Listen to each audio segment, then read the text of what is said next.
want to welcome everyone tonight to Gilbert High School, home of the Tigers, in the varsity quadrangular, where the Gilbert Tigers will be taking on the Boone Toreadors, the West Marshall Trojans, and the Nevada Cubs.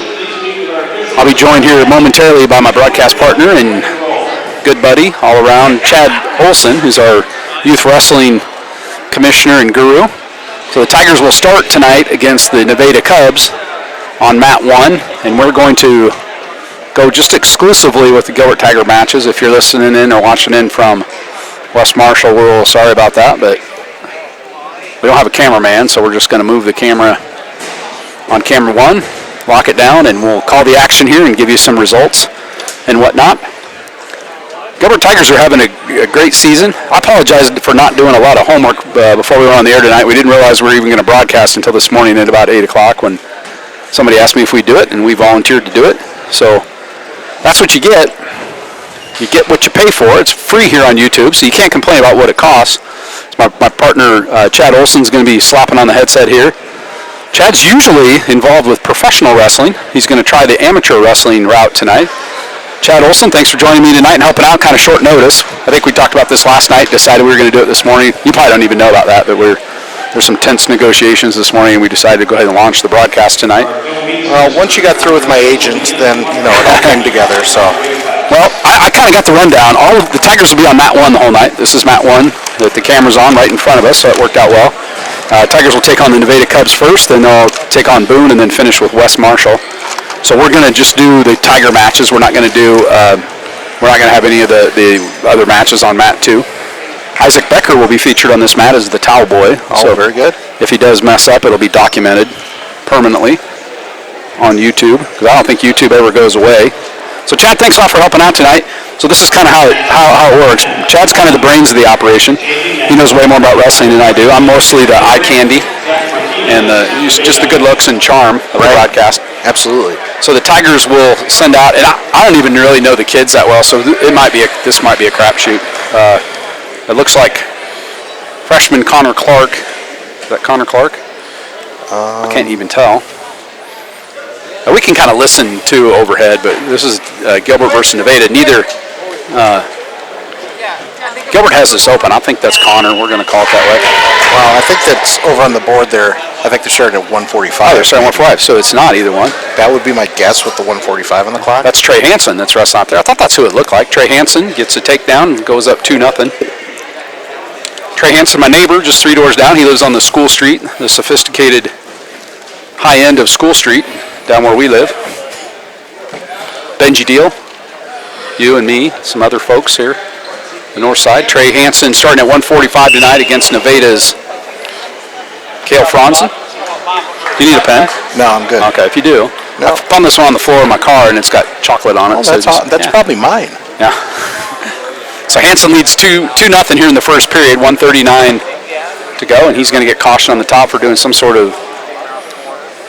So that's the stuff where you got to go. Chad, what did he do wrong? Yeah, he was cautioned for the ref did not wave him in to get into position yet. So and Franzen slips out on the exchange here.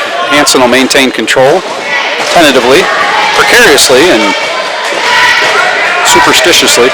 I kind of ran out of superlatives to describe that. Hansen still got the leg, so he's going to maintain control here. He's driving into him, trying to keep hold of that. That's the right thing to do. Now, I told our listeners, I don't know who's listening. I have no idea how many people are listening. Doesn't matter, but that we didn't really do any preparation work on this because we didn't know we were broadcasting. We kind of figured it was better just to get it on the air. We'll kind of make it up as we go. But Tigers have had a really, really good year. I know they haven't. I don't believe they've lost a duel yet, have they? If they have, it's very, very few. Maybe one right before the holidays, I believe. But 45 seconds to go in the first period. Trey Hansen leads 2-0 against Cale Franzen. I don't know if he's related to Gilbert's Joel Franzen. They're going to give Franzen a 2-point reversal now. Ties the match at 2. I looked up at the score and then looked back down, and it was already reversed. I don't know what happened. You saw it on the camera there. 25 seconds left in the period. And Isaac Becker will be getting his debut here in just a second as he'll trot onto the match. Well, Hansen almost got through for the reversal there, but Franzen did a good job of clearing himself.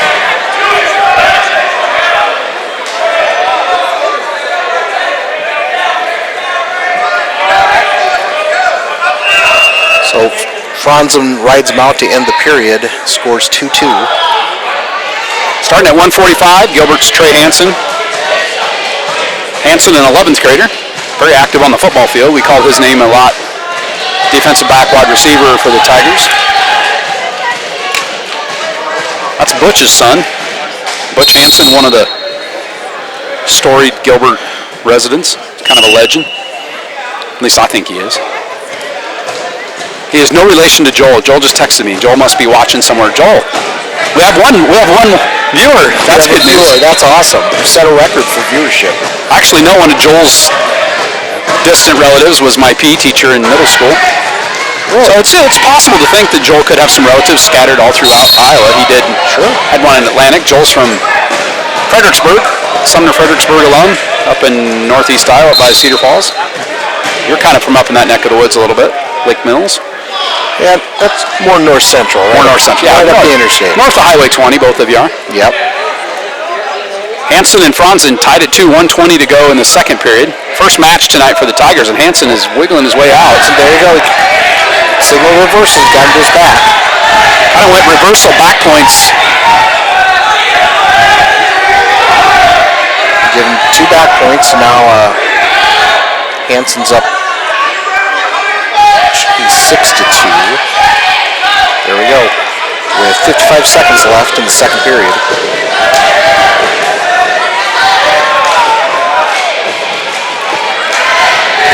I didn't even know Trey Hansen wrestled. I apologize. I just haven't had a chance to follow the Tigers yet this year, but from what I hear, one of the better teams. Actually, I heard that from Coach Otter. Said this would be one of the best, if not the best team he's had since he's been a coach here. Tigers are coached by Scott Otter. He's got a slew of assistants. Jonathan Shuka, Matthew Shuka, Nate Graves, Greg Durbin, Andy Harris, Mark Eiley, and Jim Clark. Mark Eiley sitting in the corner of the mat for the Tigers in this first match. That's Cale Eiley's dad. We'll see him at some point tonight, superstar wrestler. So Hansen's just trying to ride out here. He's got a 6-2 lead as the second period comes to an end. Iowa High School wrestling is 3 periods. No submission. Wait, that's something else. Never mind. That's a different sport. Different sport. Saturday night, you're going down to do the ring announcer. We could talk about that as we get time. There's a chance I've gotten a reprieve. I may be able to go to that and watch a little bit. That would be awesome. I don't know yet. Chad's a ring announcer for a local pro wrestling venue. Second period will end with Isaac Becker. We're going to have a hand lock, which is against the rules. You can't lock your hands. Isaac didn't lock his hands. No, Isaac hit the ref with the towel, but he had a good grip on the towel, but I think it was a one-handed grip. I don't think it was. Call Trey for locking hands. I thought it was 6-2. It's 6-4 on the scoreboard. I thought it was 6-2. With that penalty, it would have made it 6-3. But I may have missed something. Vic Vanderpool way smarter than I am. That's for sure. Franzen took bottom for the third period. Hansen on top here. Drive into him, keep him down. He's trying to get a cradle in there. I know a little bit about wrestling. I just don't know as much as you do. Feel free to say stuff that sounds smart, because I'm not going to. So we kind of figured our boys were going to be over here doing the towel boy. We'll just broadcast this thing on the YouTube. Why not? Friday night, we're going to have the Tigers basketball teams in action against the Nevada Cubs Friday night here at the Roundhouse. I'll be helping with that to some extent. I'm not even sure what I'll be doing. Probably broadcast a game and do the camera for another game. Looking for a cameraman. Hansen's just trying to work into a half and get a turn here. Get some back points or try to get a pin on Franzen. Tigers in the gray singlets with the black tiger stripes. I'm going to zoom in just a little tighter there. Kind of stalling on Nevada. Warning. That's just a warning I think he gave him. Hansen's got the power half in. Nice turn. Getting some back points. He's got 3. 40 seconds to go here in the final period. Hansen with a 6-4 lead, but he will be getting 3 back points, and they're going to give him the fall at 31.3 seconds in the third period.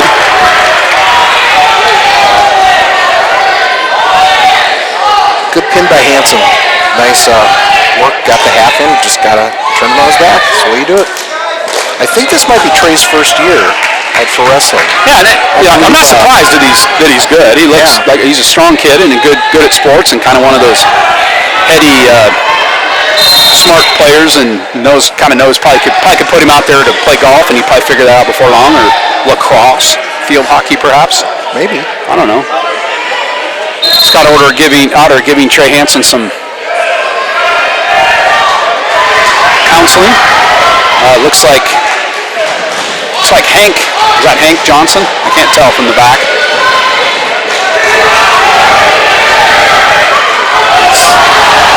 And we don't know I don't know if they're mixing in any JV matches in here. I don't really know what's going on, to be honest with you, but we'll figure it out when they turn around. Really exciting match on mat 2 between Boone and West Marshall. I don't know what's happening over there, but everybody seems pretty excited.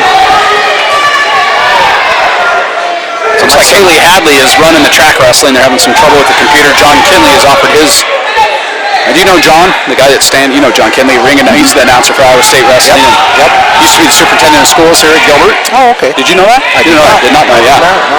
John Kinley, one of the nicest guys you'd ever want to meet. Super good dude. And I believe that is Hank Johnson. It's not Hank Johnson. That is Jaden Foss. The good news is I worked at the middle school for a number of years, know some of these kids by their face. They're tough when they have the headgear on and you don't. Right. This is Jaden Foss. I'm relatively sure he's listed as a 182 pounder, so maybe they're mixing in some wrestling. Jaden Foss that'd be borderline assault, but he just took I don't know who he's wrestling. Looks like maybe I don't know who that is. Foss has got whoever he's wrestling in a bad spot. Now it could be they're doing some JV matches first because they haven't signaled any team score over the scoreboard and they haven't changed the weight. Okay, so we think Trey Hansen might have been a JV match. That's very possible if he's a new kid. So apologize, we don't know who that is for Nevada, but Jaden Foss just got himself a pin with 1:31 to go in the first period. So very good. We're gonna. I think you're right, Chad. You're right on to something there. Because the fact that they jumped from 145 to 182, it makes me think these are not varsity matches. So yes. We're still going to broadcast them, might as well. Jaden Foss used to ride my bus. I know Foss bus. It sounds kind of like I made that up, but right. One thing about Jaden Foss on the back of the bus was you knew there wasn't going to be any problems back there. Jaden would take care of it. He was kind of my enforcer, no shenanigans, kind of my cooler in the back of the bus. I know this is Aiden Gibbons, another kid who has ridden my bus. Okay. I know it's going to sound like every kid on here, but that's not true. Aiden's mom lives out right off of Dayton Road, out there kind of by north of, I don't know, kind of by the McFarland Park in that area out there. I actually worked with Aiden's father, Paul, years and years ago before we moved to Gilbert. He worked for Mercy Hospital. I got to know his dad there a little bit. Kind of funny when you cross paths them and you go away and then come back and ran into him one time and got caught up. Aiden Gibbons.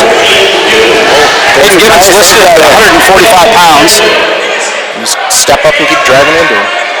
So Foss with the fall, Trey Hansen with the fall. Aiden Gibbons trying to continue the string of Gilbert Tigers pinning their opponents. It's going to start with a takedown. Stoppage for loose headgear. Gibbons' headgear ended up down. I apologize. We don't know who the wrestlers are for Nevada. I couldn't tell you. We could make up a name. I don't know.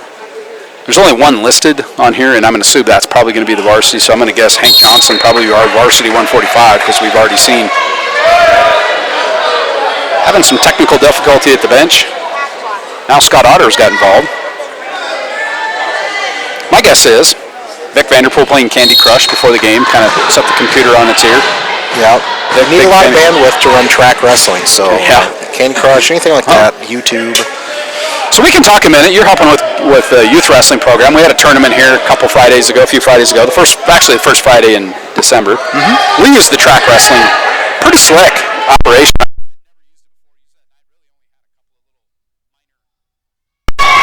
Boo-boos. Yeah, we were very fortunate to have Miss Kim from down in Urbandale come up and give everybody a tutorial before the tournament, and she knows what she's doing. Thing like clockwork, and Riley Walker, Gilbert pitched into, and they did an excellent job with all the volunteers. Right now for youth wrestling, we have 30 kids out. That's a high number. Last year we were around 16, 17, so we're really excited about what the future of Gilbert wrestling looks like. Lots of kids in there, and they're having fun and hitting some tournaments. We were at a tournament in Story City right before the holidays. I had about a dozen kids there. They did pretty good, and we're going to a tournament in Ames this weekend on Sunday. Yep. Our boys will be in action over there. Yep. Provided Isaac's lab work all comes back. He's been hitting the Flintstone vitamins pretty hard. We want to make sure he's still eligible. The chewy kind, so he's cut back to just the chewy kind. Heard from Gilbert standout alum Evan Johnson today. He's playing professional baseball now in the Seattle Mariners organization. Wanted to know if his little brother plays on the basketball team, Easton Johnson. Wanted to know if the Sadell game was going to be covered by any of our affiliates, but it's not tonight. Friday night, like we said, he'll be in action. So he's over in Omaha doing some things. I'm not sure what he's doing, but he's going to watch in Friday night. We wish him well in his professional baseball. I did coach him in 7th grade. I like to bring that up a lot. I'm sure. It was probably a turning point in his career. It was. So you could either say that, well, the reason he's so good now is his 7th grade baseball coach, which was me, or you could say he really turned out pretty well despite, not because of, but more despite really mediocre coaching in middle school. I bet if we took a poll on that, that'd be about 50-50. Here's my extent of coaching Evan Johnson. I'd take the baseball that the umpire gave me, and I'd hand it to Evan. Say, go pitch. Right. That was it. Yeah. And then I just shut my mouth and sat on a bucket like good coaches do. So we've got some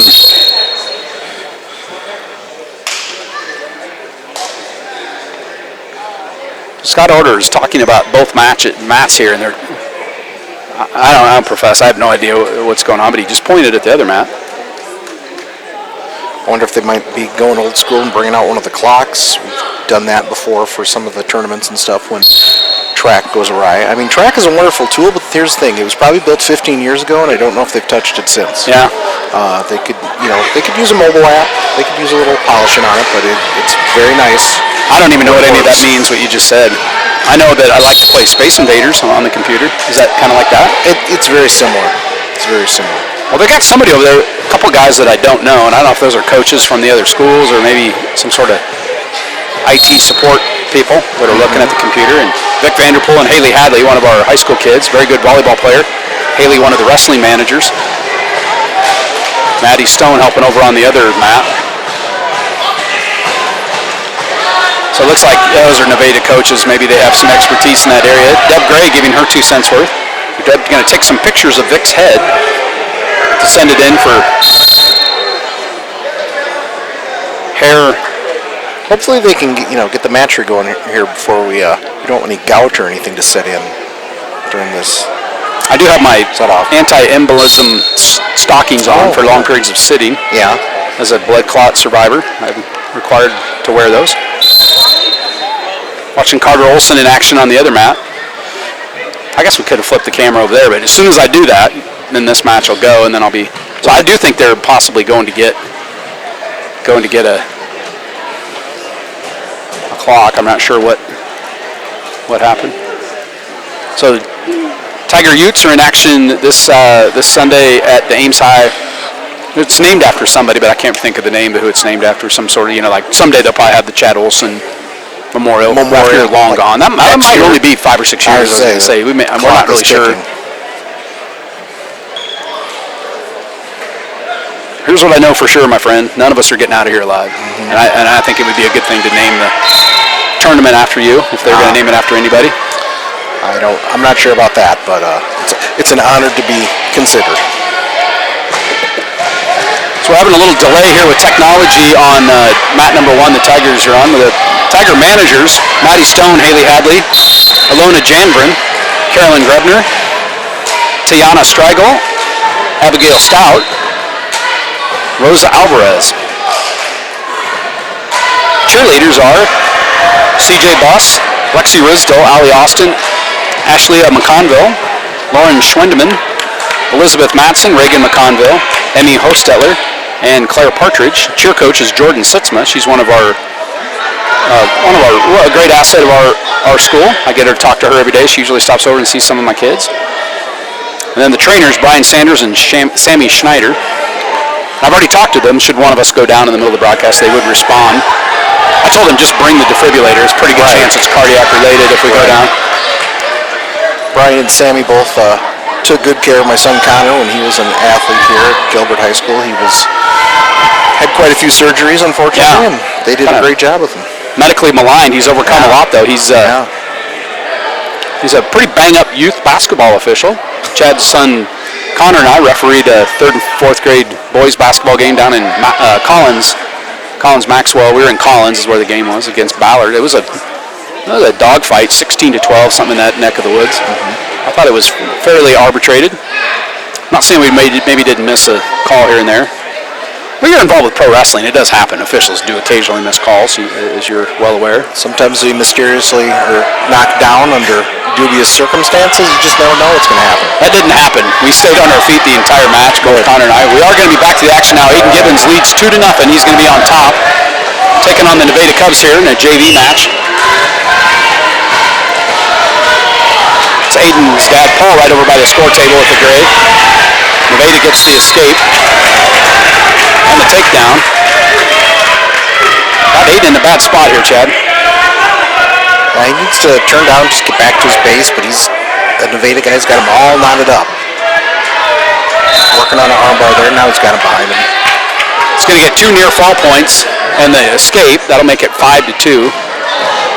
So the young man from Nevada did a great job because he hit that escape and then immediately went into a takedown on him. And we were actually drilling that a lot last night with the younger wrestlers. To not get out and dance around, but get right back to the... Right. As soon as you break free, immediately shoot a takedown. And it worked for this guy. Working on a crossface. He's back behind. Jake and Aaron Nelson listening in from Northwest Iowa. Thanks for listening, Jake. I assume that's Gilbert alum Jake Nelson. He used to work out at Casey's. I don't know if you remember Jake, as big as a house, big broad-shouldered kid, good football player. That's the only Jake Nelson I know, but I could be wrong. 15 seconds now to go in the first period. Aiden Gibbons trails 5-3 as Isaac Becker trots on to kill the time. Isaac Becker, perfect 3 for 3 now on remembering to go out. Perfect swat, blew the whistle right at 0. Head coach Scott Otter giving Aiden Gibbons some coaching. What's he telling him here, Chad? What do you think he told him? Well, he advised him to take down. A lot of times coaches want their wrestlers to take down so they can try to get out, get the escape, get the 1 point. Okay. Gibbons starts the second period trailing 5-3 on the bottom. All right, nice escape, and now Gibbons right into the single leg. Turnabout is fair play. No control yet, though. Needs to get behind him.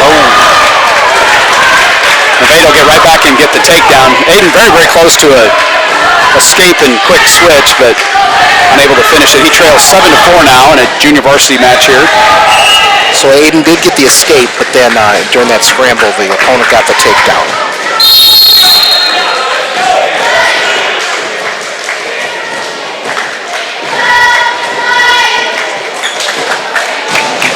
So they went right to varsity. It looks like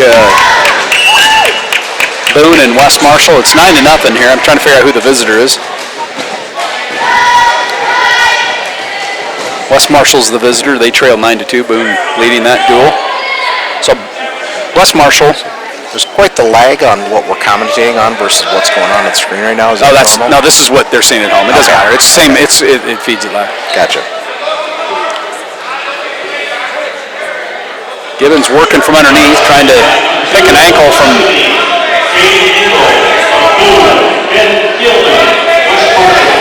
So it looks like Boone is ahead 9-4 in the duel over there since they're wearing the red leg band for the visiting team.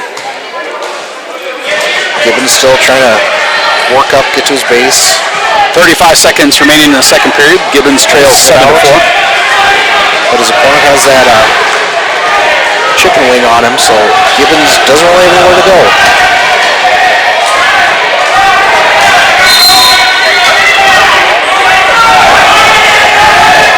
No back points yet. Gilbert's just trying to get his head freeze so he can get his escape. There we go. 1 point on escape, so it's 7-5. It's 5 seconds to go. 3, 2, 1. That'll draw a close to the second period. Gibbons trails 7-5. I don't know how many JV matches we have here. We'll just keep calling them until the varsity gets out. Could bring Catherine Olson on for some interviews about what's going on in local Girl Scout action, or I don't know what else she's involved with. Hapkido or whatever else she does on the side. Girl Scouts and volleyball are pretty much her jam. Yeah. I'm going to caution Gibbons for not getting his hand on the elbow correctly, I believe is what the official has rebuked him on. Nice sit out by the Nevada opponent. Now he's got a front headlock. No points for the switch yet.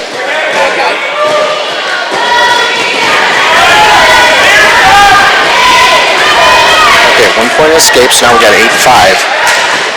About a minute 40 left in the match. That's like our 5th escape here in this match. We're in the 3rd period, a minute and a half to go in the match. Nice double leg. Gibbons whip, Nair takes him down. He's up 10-5, kind of in the driver's seat here. I was working that half. He's trying to run it.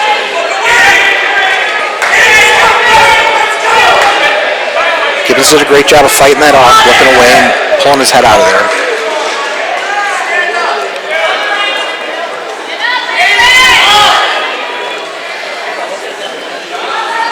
Some of Aiden's teammates cheering for him to stand up. It's easier to say that when you're sitting over in the chairs and you don't have somebody on top of your back holding you down. He's got to get out just under a minute now to go. He trails by 5 points. He's going to have to make some hay here. He tried to sit out, but needs to keep going a little faster on that. Kyle Sharp wrestling for Boone. That's Linda Clark's great nephew. Linda Clark is the sister of Jim Clark, one of our assistant coaches and bus drivers and football coaches, former maintenance director. I talked to him a little bit before I came up. Missed my old friend Jim. I don't see him very much anymore. Stalling call on Nevada. Nevada there. Are most stalling calls up to the guy on the bottom more than the top, or is it? It really depends. If the referee, in his opinion, and his opinion is the only one that matters out there, or hers, if they deem the person on top is just laying there not trying to do a turn or anything, they'll call the person on top, but a lot of times it's for the person on the bottom. See Isaac Becker running the screen. You know that the period's coming to an end here, and it looks like Aiden Gibbons is going to drop a 145-pound match, 10-5. That's the end of that.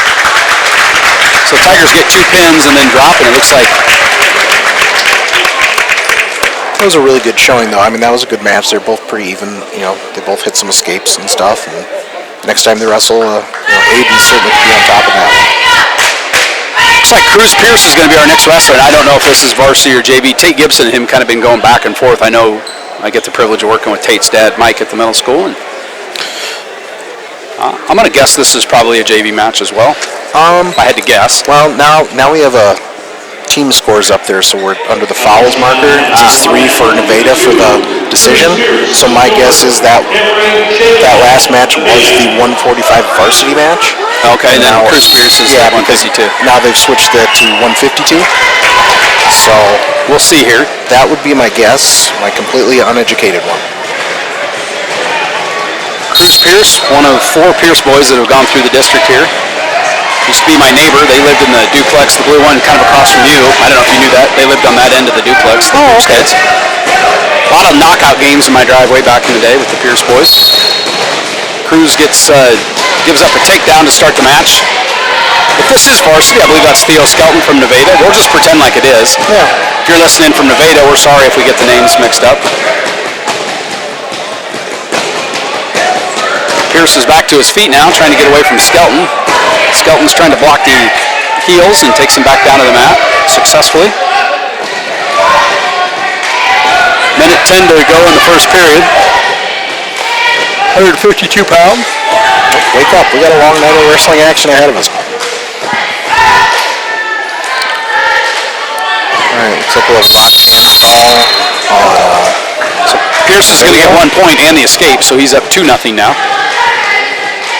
Skelton just kind of let him go. He had him up there, realized he locked his hands, and I'm not sure if that was a strategic move or if he just let him go because he thought they were going to stop it. Nice single by Pierce to get the match now at 4-2. Trying to push. It's got the leg.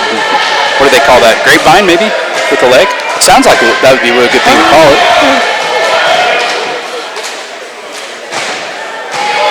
Bob had the cradle in. He's got Skelton's back exposed to the mat. Yep, he's got a good tilt on him. Kind of precariously almost lost control of him. He's going to get 3 near fall points out of that.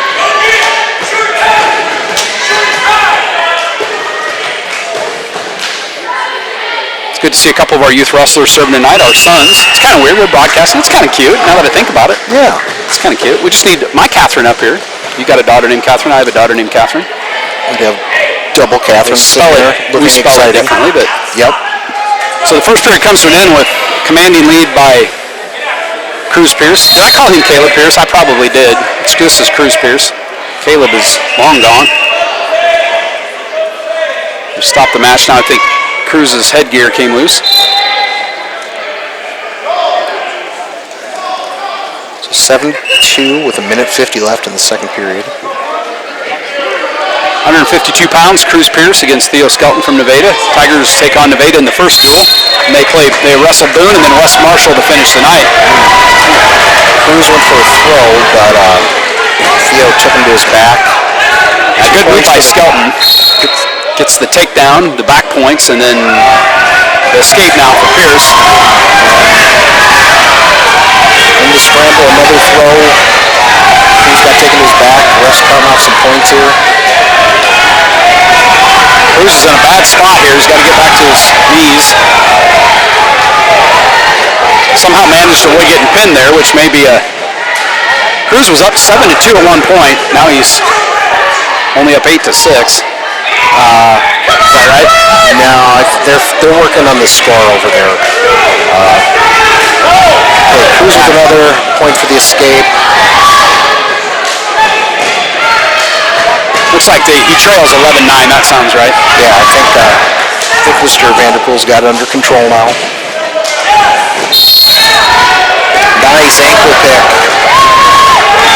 Beautiful. 35 seconds to go here. Pierce ties the match and is going to get the pin. Went from being behind to ankle pick to pin, and Skelton's hurt. Hopefully he's okay there. Cruz trying to help Skelton up off the mat, and Skelton's Sammy's like out maybe there. a right leg injury or something, and Sammy Schneider tendon here. I didn't see what he did. It looked fairly benign from what we were saying, but Cruz Pierce gets the fall. Yeah, Cruz got a nice ankle pick on him and took him to his back. Maybe he wrenched his knee or something. I should probably write down how kids do. What was that decision? You remember what the score was? Gibbons? It was no. It was less than 8 points because it was a minor decision. Scored 3 team points. So now with the pin. Is that third period or second? Third period, wasn't it?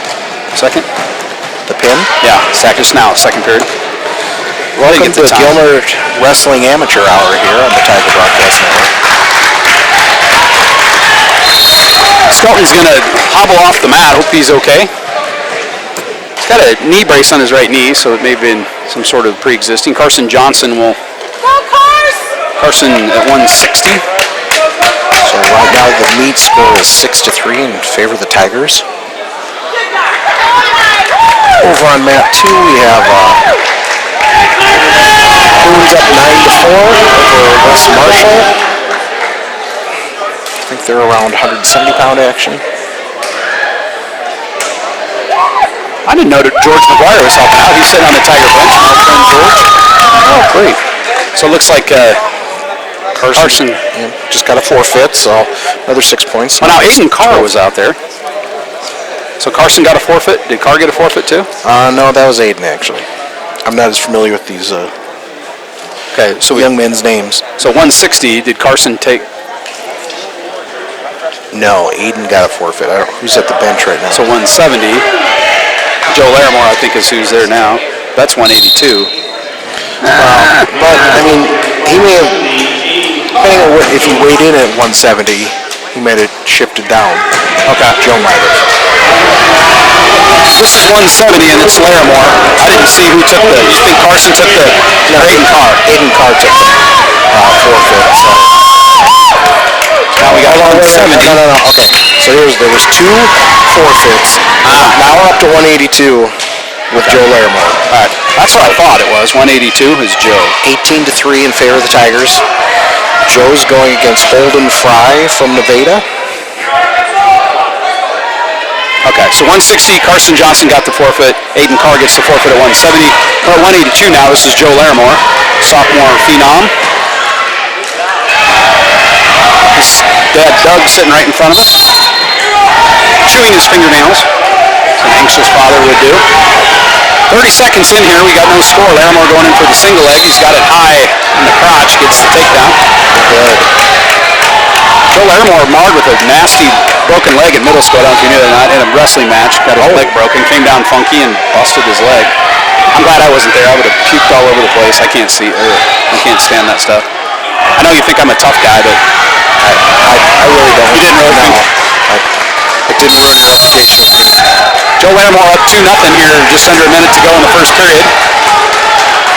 Got the takedown. Carter Olson in the other mat with the last minute tap of the ref. Looks like there's a tight match over there.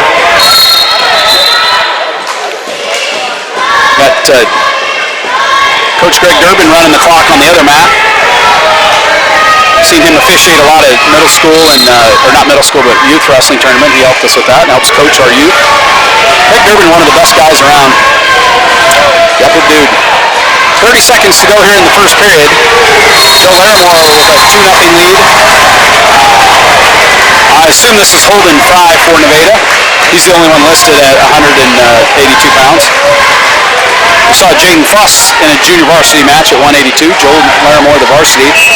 They're going to be out of bounds with 7.2 seconds to go. Larimore maintains control on top. Over on the mat, the other mat, there was just a big takedown in first period of overtime over there, in case you heard a ruckus. Heard a distinct ruckus. 5 seconds to go here. Larimore trying to keep control. They both end up out of bounds into the Nevada bench where their managers are sitting. 1.6 seconds to go. Larimore kind of ran him out of bounds as he was losing control. Maintains control. He'll, barring a miracle here, will maintain a 2-0 lead at the end of the first period with 1.6 seconds. Joe did a really good job of following out and immediately switching off to a single to keep control and not give that escape. So Joe's got the choice here. Second period, he's taking down.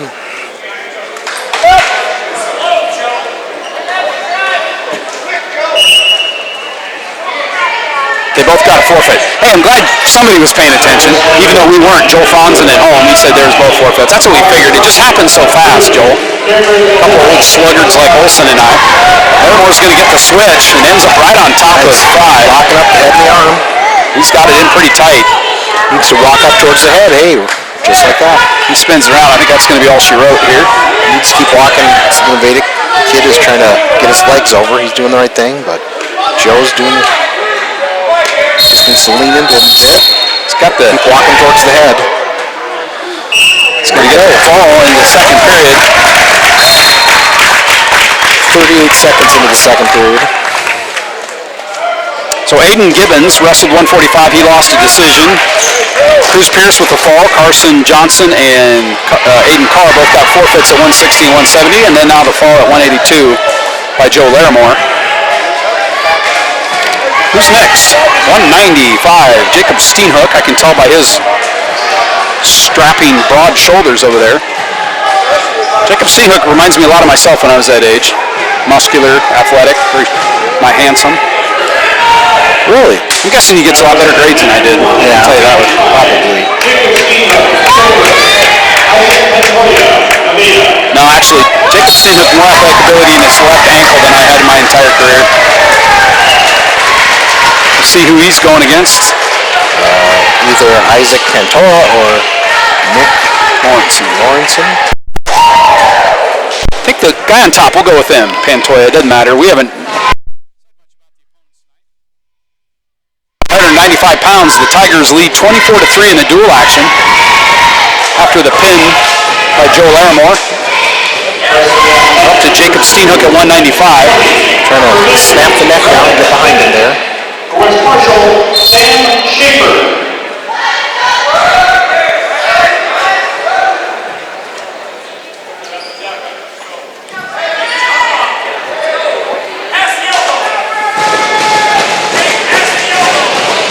There you go.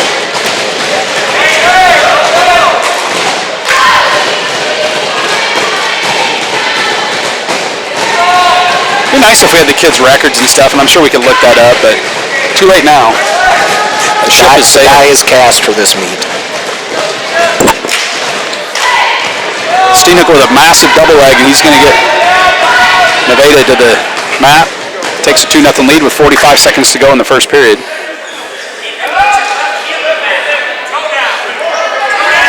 Our viewership just grew by 2.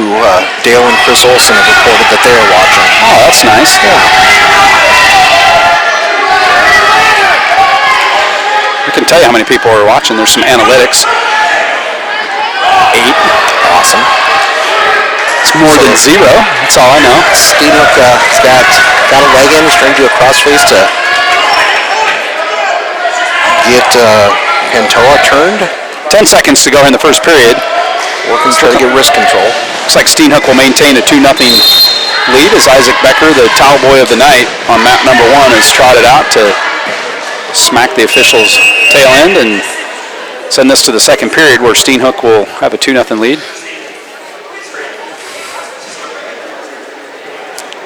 Kind of a quiet murmur on the other mat. We've got some blood splatters. We will have to stop the broadcast if there's any blood that needs cleaned up here at the broadcast table. If Chad should just spontaneously start bleeding. It could happen. I am working an ear infection right now, so If it comes out your ear. if it just I'm calling 911. We're not going to even fix that. nice single leg with the trip. The Steenhook. Steenhook appears to be more physically imposing at his weight here and has kind of manhandled Pantoja for the majority of this match. Let's see if he can work over and get a fall here.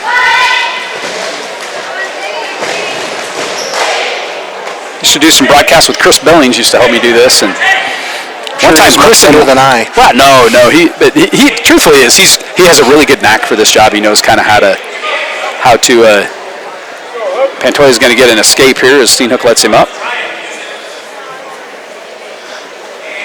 Pantoja adjusting his headgear because it certainly looked like he couldn't see at all. It looks kind of loose. So I don't know much about wrestling, but I would call him over and get it. Nice single leg.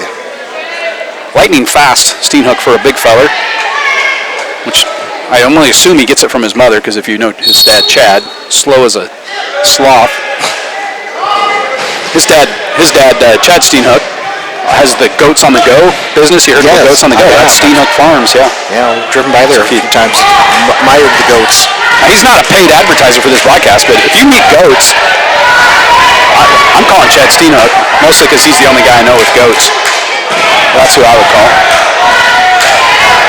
I think our neighbor Benji has a few goats out at the orchard, doesn't he? He's a mule, I know. Or a donkey. Catherine, was that a mule or a donkey? Mules are usually a little taller. Donkeys are kind of short. Steenhook's got Pantoja on his back here. He's going to get some near fall points with 10 seconds to go, as you see Isaac Becker in your screen to smack the... Settle back and not get too high on his hips there. Pantoja's got a pretty good base here, but now he's got him over. They're going to give him 3 back points. He just missed out on the... Good performance so far by Steenhook.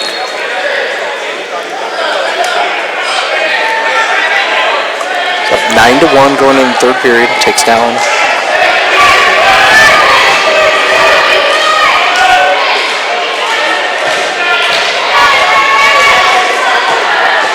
Pantoja getting cautioned for being right of center. I think you got your head supposed to be in the center of the bottom guy's body, and he was down near Jacob's right kidney.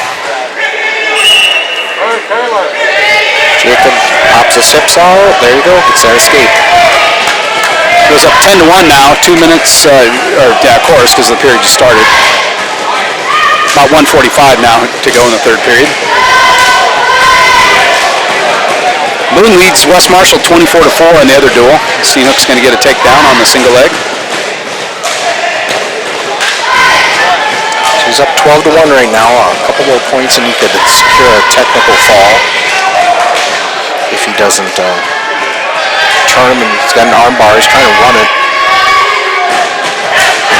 Now he's going to jump sides and try to get the half in, probably. Gets the pin in the third period. Real dominating performance by Steenhook. Jacob Steenhook with the fall at 195. So Now we're getting into the big boys. 220, Caden Meskin for the Tigers. our score right now is 30-3 in favor of the Tigers. Caden Meskin, just a big, strong boy, one of the best defensive linemen the Tigers have ever had in football since I've been here, at least. I'd put him, if I had to make my own Gilbert Tiger team, I'm putting Caden Meskin on that team. He's fantastic, just impossible to block, very, very good wrestler. Wrestled as a freshman a little bit and then quite a bit last year as a sophomore. So he's going against Nate Anderson from Nevada, excuse me. Meskin wearing a black shoulder strap brace on his left shoulder. Hour half, takes him down. Looks like he's letting him up. Got the escape, 2-1. It's the takedown. I know when you're scoring on this, it's really difficult to keep up on the score when you go take down, escape, take down, escape. If you had a cradle in there for a second to let it go. Okay, Caden's kind of getting a workout with Anderson, and he's going to try to look for the perfect pin that he wants. If he doesn't like it, he's just going to let him up and keep trying to take him down. Now he's working for a cradle.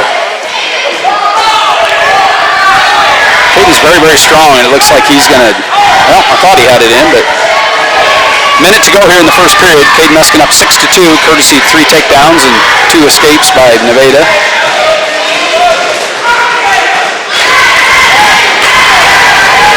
Working on a tilt. He's got Johnson's back exposed to the mat. He's going to get 3 near fall points out of this. Anderson, what did I say? Johnson. I know a kid named Nate Johnson. That's my built-in excuse. Sounds good. One of my driver's ed students from last summer.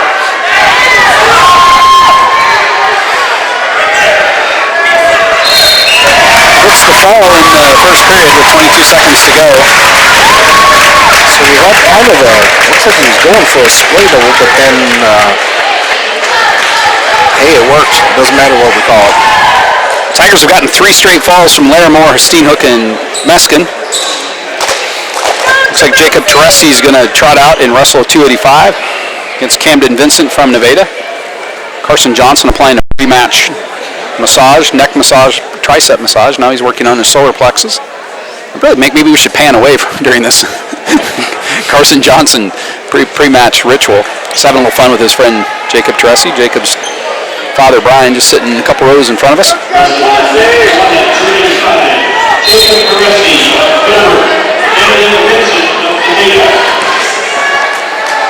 Just reminding Doug Larimore not to curse as the camera could pick him up. I'd be surprised if Doug Larimore would curse. He's a gentleman.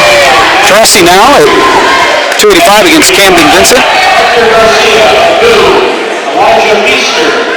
Teresi, another lineman from our football team, as was Meskin and Steenhook.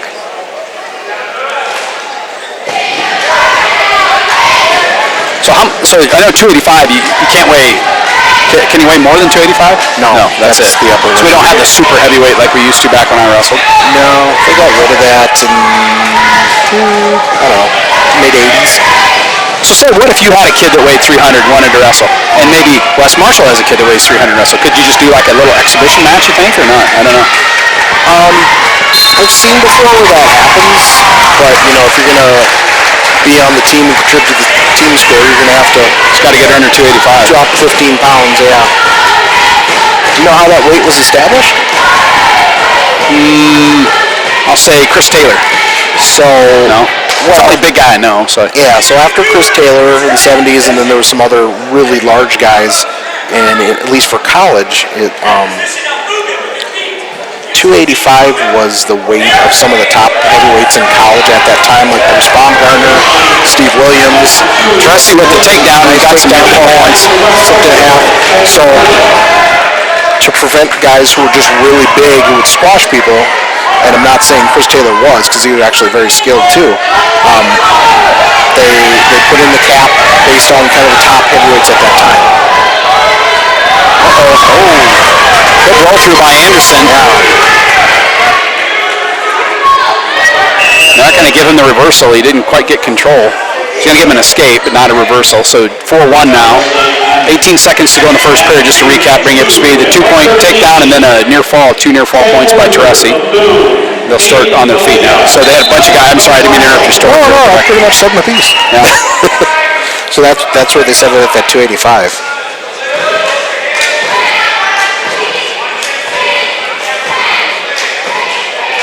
7 seconds to go here in the first period. Teressi with a 4-1 lead. Anderson looks like he's trying to get arm control. Try a throw, but I don't know. That's how it's going to happen. That's how it'll end, 4-1. Or if the guys don't hear the whistle or something. They kept sparring.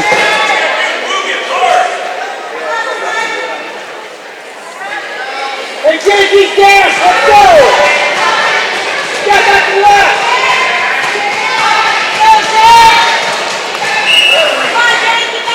They're going to both start on their feet here in the second period. Teressi versus Anderson from Nevada. The Tigers lead the team score 36-3. Just a decision in the first match where Aiden Gibbons dropped a decision, a close decision. It wasn't a blowout or anything like that. The only match the Tigers have lost. Kind of in cruise control here. They may have already clinched this duel, I would think. Take a scat at pins. Allow Nevada to get back in it. I find it bad luck to calculate the number of points needed to lose. No, I'm serious. I won't do that at Iowa State wrestling. I'm very superstitious. I'm not superstitious, but I'm a little stitious. Yeah. Anderson tried to throw there, and Teressi just put the brakes on, and Anderson's going to get pinned out of it. So Anderson tried to do a throw, and Teressi just put the air brakes on. Gets the fall in the second period. 47 seconds into the second period. Teressi with the fall. Gilbert's up now 42-3 in the team score. So 5 falls in this match, starting with Cruz Pierce at 152. 2 forfeits after that, then a fall by Larimore, Steenhook, Meskin, and Teressi. Tigers will forfeit at 106. Drew Robinson from Nevada, accepting that forfeit. I heard that clearly on the loudspeaker. Now we go to 113. This will be Connor Clark. Connor's another kid that rode my bus. He actually lives right next door to Jaden Fuss, out in the country in Boone County, the part of the Gilbert district that's out in Boone County. Okay. Maybe X Avenue? I'm going to guess I think it's X Avenue. When in doubt, say X Avenue. X Avenue sounds cool. I wouldn't mind living on X Avenue. I wouldn't mind living on Electric Avenue. I was just going to say, I'd like on Electric and then X Avenue and then Sesame Street. But School Street is lovely. Because once you get to Electric Avenue, then you got to take it higher. Right. You know that. Right, absolutely. What was the guy's name that sang that? Eddie Grant. Eddie Grant. Gotta admit, you hear that in the car by yourself, you turn it up a little bit and kind of absolutely put your funk on and sing along. No score here, 30 seconds into the first period at 113, Connor Clark. Well, Nevada took a shot, but Connor got him in a nice front headlock. He's trying to run it and get behind him. I believe this is Dominic Garcia for Nevada.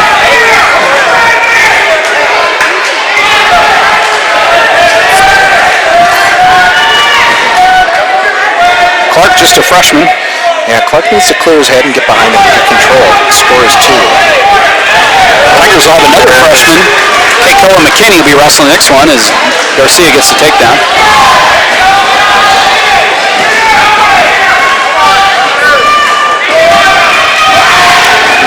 Hard crossface there by Garcia.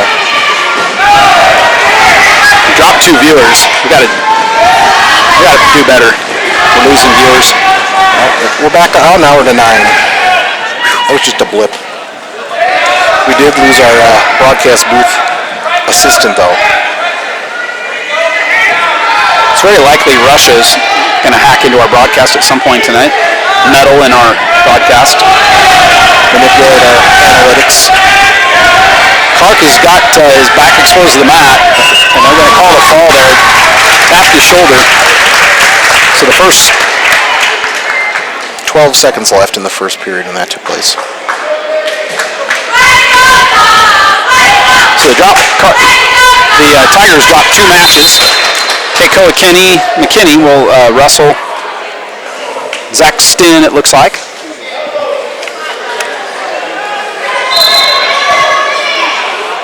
Wrestling on mat number 1 at 120. Keikoa's dad, one of our bus drivers. He's actually Jaden Fuss's bus driver and Connor Clark's bus driver now. I used to have that route. So you've been thrown off all these routes, or what? Just keep moving me around trying to find a home. Oh, nice ankle pick. Kenny gets the 2-point takedown.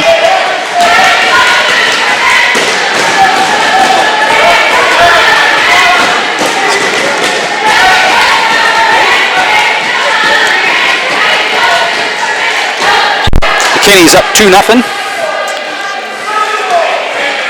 on Zach Stinn. Sits through on the cradle.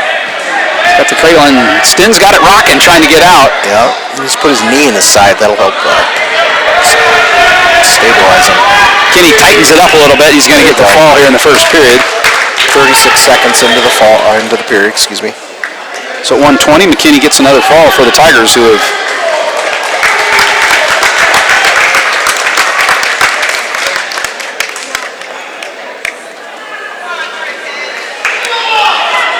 I'll bring up Kale Eiley, the 11th grader, against Luis Lopez for Nevada.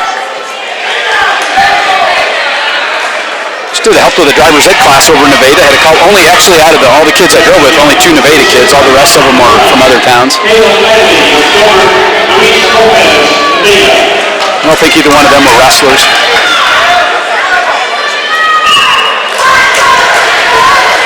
Kale Eiley's kind of a savage here. We're going to see what he's doing. He dumps the... Nice double leg. Gets a quick takedown. Just 7 or 8 seconds into the first period. So I don't know how you coach this. If you got a quadrangular where you're going to wrestle 3 times, you don't want to goof around. You want to get the match over as quick as you can. Right. Kale's trying to run a chicken wing.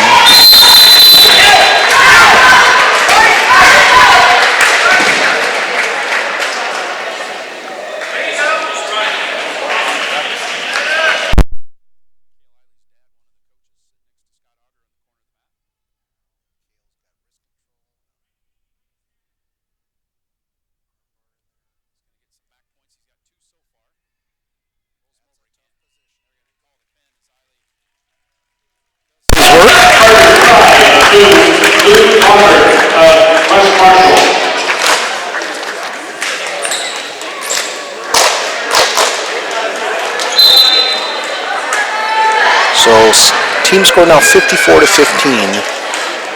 heading into 132. So it should mean like we have 2 matches left. Brody Bentz, and Nevada's looking at who they're going to send over. Sam Steele is the only one listed for Nevada.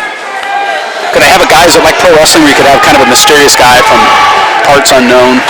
I mean, you could weigh somebody in and not list them. I remember Bentz will get with the forfeit.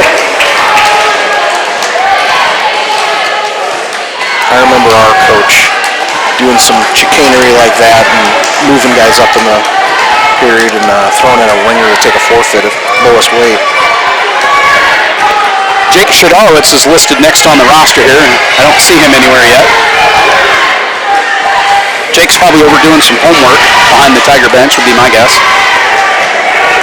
Looks like they're going to give up a forfeit. Edgar Cabrera? No, there he is. Oh, okay. Just getting his gear off. I didn't see him. Jake down on our end of the street, on the feared South Side, Gilbert South Side, School Street South Side gang. I always like to tell Jake Sherrod stories about almost killing him a couple times. Not only murdering him, I mean almost killing him with my car, because Jake used to like to ride and then go through the ditch and ramp onto the street. Oh, but he didn't always look both ways. This is when he was a youngster.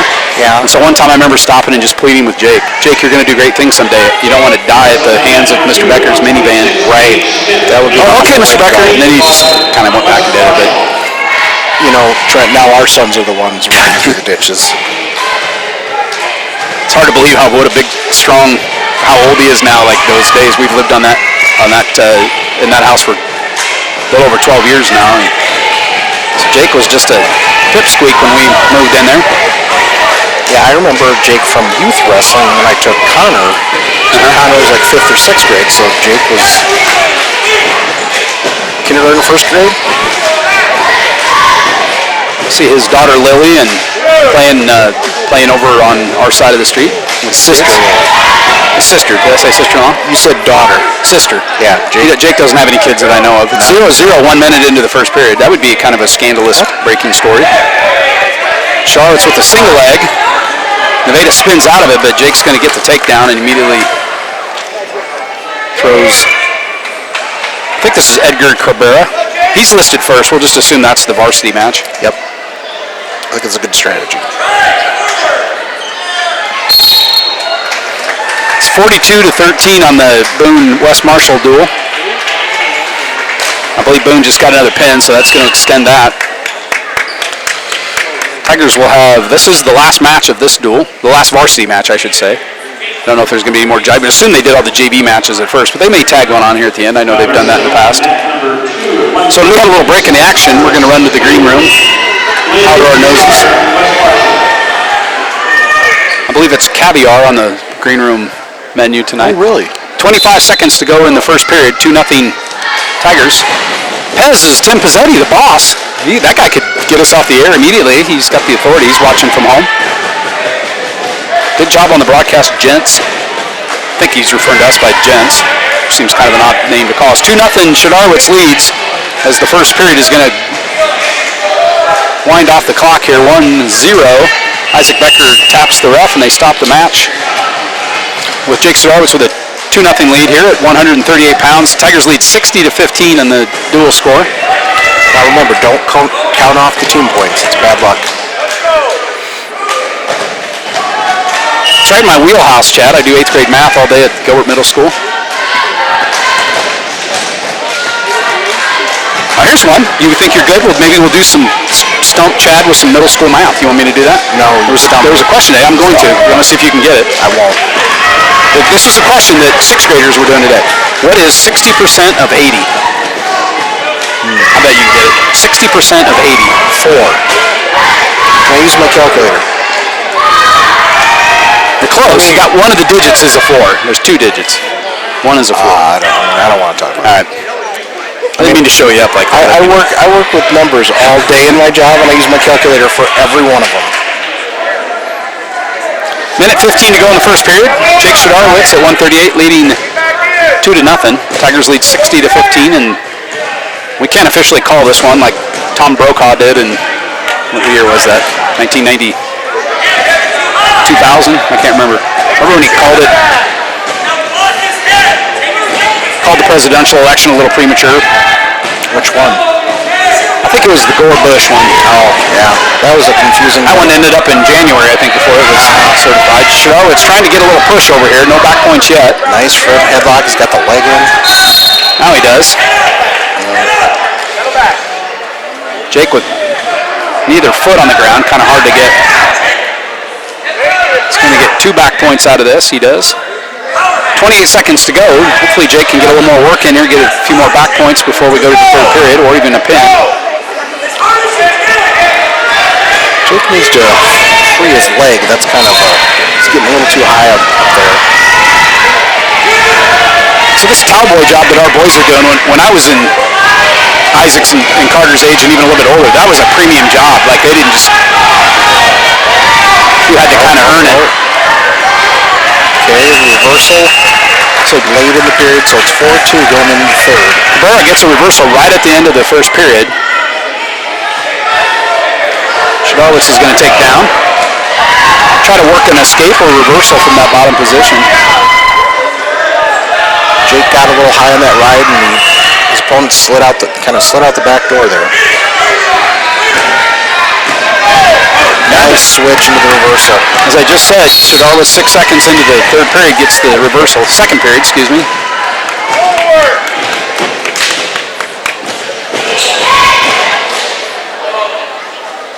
Jake's been doing this a long time. Super good baseball player as well. Very accomplished catcher.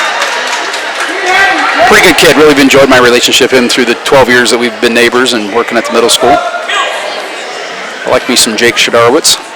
I just like to say Shadarowitz, and I'm proud of the fact that I know how to say it. I'm going to guess his name will be mispronounced a few times in his career. Jake's got him turned and rolls through. No points on that as they just roll through. Approaching the 1 minute marker in the second period. 6-2, Shadarowitz leads Cabrera from Nevada. Tigers lead 60-15 on the team score. They'll take on the Boone Toreadors on the same mat here. I may have to run down to the one out of bounds. And I said the clock was still running. They got it stopped. Vic playing Candy Crush, no doubtedly. Jake Russ. Forgot what I was going to say. I lost my train of thought. 40 seconds to go in the second period. Jake's up 6-2. He's working that arms, trying to get some hand control so he can either slip in a half, or it looked like he was trying for a guillotine earlier. So you got the half Nelson, you got the full Nelson. Is there a quarter Nelson? There's a three-quarter Nelson. Three-quarter Nelson? Okay. Do you know the half Nelson, full Nelson is named after, don't you? You know where it got its origin? The rum, Admiral Nelson? Yeah, Nelson. That's exactly who it was. I believe he was a specialized military guy from England that was specialized in hand-to-hand combat. Admiral Nelson. You know, people at home going, they're making that up. That's true. Actually, it is true. I looked it up one night. We did wrestling trivia one night. Billings and I did. One of the questions. Something good broadcaster did. That must have been the third period because they're calling it 6-2 Shadarowitz win. It was the scoreboard said second period, but it was the third period. I think I said third period a couple of times because that's what I thought they were in. So the Tigers are going to win 60-15. After they add in Jake's points, 63-15 for the decision by Jake. So Tigers lose a decision and a pin. But a whole scat of pins here for the Tigers. 1, 2, 3, 4, 5, 6, 7, 8, 9 pins for the Tigers, and they're going to shake hands with Nevada. They'll be taking on the Boone Toreadors here in just a minute. So maybe we'll just take a quick break. In between, it's going to be a few minutes before we get. So we're going to pot our mics down, so you'll still have video. You just won't have any audio. And we're going to take a quick break here. We'll be right back with you in a few minutes for the Boone duel.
But for our second match in the duel, the Tigers will take on the Boone Toreadors. The very short drive from Boone High School. Cruz Pierce will kick things off at 1:52. That's not good. That looks like it froze up, didn't it? I would think so. I mean, I'm not the technical wizard that you are, but so we'll do some audio broadcasting here. Cruz has got his opponent near the edge of the mat. Takes a Dylan Pestanek takes a shot. He's got a single in on him. Cruz is still scrambling.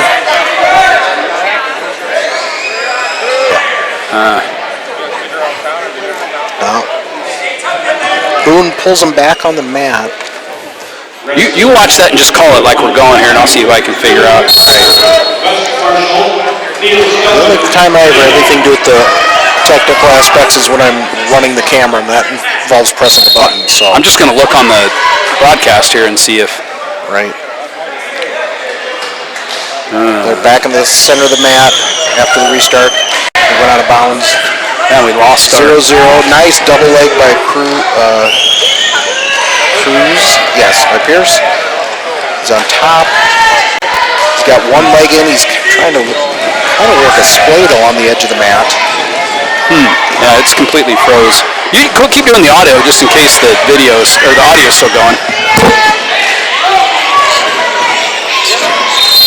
So they go on the mat. There's 36 seconds left in the first period. Cruz Pierce is up 2-0 in our opening match in our duel with Boone tonight. Yeah, I think we still have audio, but we don't have any video, which seems kind of weird. Haven't we encountered stuff like this before with football? Not often. So not often. You mean pretty much every time we? Well, yeah. Okay, so we're not getting any. Cruz is still on top. He's working for a turn. Got a tight waist in on his opponent. There we go.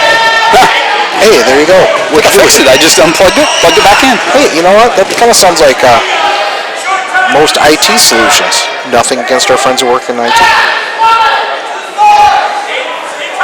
All right, you keep calling the action here. I'm gonna dial it up one more time, make sure that we got. So we have Isaac Becker with a nice tap. Cruz is up 2-0. Going into the second period. Now we're back. We've lost our video again. Okay. So Boone won their duel against West Marshall pretty handily, so this will be a good matchup. This might be the marquee matchup of the night. I didn't check the lines before. Sports gambling, do they bet on high school stuff? I don't think so. I don't think so. Even if you can, I'm not sure it's a good idea. No. I mean, I just didn't know. I'm not a gambler. You're no Kenny Rogers? I am no Kenny Rogers. So Cruz took down in about a minute. 35 in We're back on. We're back? Just like that. So Cruz is fighting to get back up to his base. And his opponent, Pestanek, sorry if I'm butchering that name, working for the turn. Cruz hits a nice switch. He's trying to scoot around. He's got to scoot his hips out. He's got that leg. He's getting all the way around. He's doing a good job. There, step over, secure that. Now he's got his 2 for the reversal. Cruz is up 4-0. About a minute left in the second period.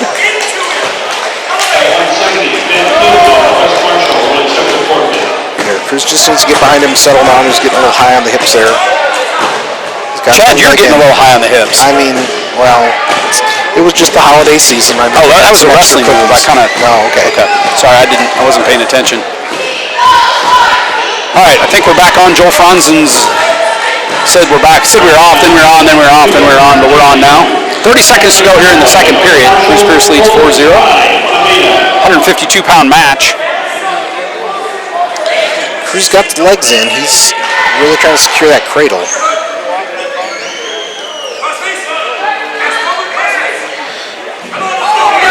13 seconds to go here in the second period. Isaac Becker runs right in front of Steve Hasted. I wonder if Steve will have some pictures tonight, probably of Isaac doing his thing. 3 seconds, 2, 1. That's how the second period will end. 4-0 in favor of Cruz Pierce. So, trivia question, can you name all 4 of the Pierce boys? That'd be a good trivia question. No. I know Cruz and Kelly. Yep, and then you got the middle 2. Keegan and Caleb. Very good. And there might be more, but that's only 4 that I knew. Ones you know. So Cruz in a single. Driving into him. Gets his 2, so he's up 6-0 with about a minute 35 left in the third period. I got to think the Tigers have wrestled Boone already this year. Pretty sure they have. I think Boone had a tournament right before Thanksgiving, a varsity tournament, because then they did their youth tournament the next day. Joe Franzen playing at home. Kelly, Caleb, Crop. I think he meant Cruz. Autocorrect. Autocorrect, gotcha there. I don't think there was a Krupp Pierce. I'm pretty sure there was no Krupp. So both my mom and my wife have texted in regarding the audio saying that you're just louder. I'm louder? Turn it up. Well, you all louder. Ooh, potentially dangerous there. Referee stops it with 48 seconds left. Cruz Pierce is up 6-0. Now that also might be my microphone's on the back of my neck. Is that the right placement or? Is it stuck up his left nostril? Yeah. There's Mitch Johnson. His brother Hank might see him tonight. I was in the weight room last night. Hank and Mitchell were in there. Mitchell had a rope. I'm not really sure what he was doing, but he kind of stopped right away when I walked in. It seems like maybe one of those things that they were goofing around. Slides down to get that ankle to hang on. 35 seconds is how long he's got to hang on. That's the time here in the third period. He's up 6-0. So he could give up an escape here, Chad. That wouldn't be. We're going to caution. Again, potentially dangerous on the knee or else. And actually, he was calling a stall. On Cruz? On Cruz. Cruz was just trying to not let go. I think that was probably a reasonable call. Not that it matters what I think. It's 28 seconds to go here in the third period. It's 6-0 Cruz Pierce. First match of the Boone-Gilbert duel of the quadrangular here tonight. They're starting at 152 is where Cruz Pierce wrestles. 25 seconds to go now. I can turn you up a little bit too. I mean, nobody needs to hear that. We're fine.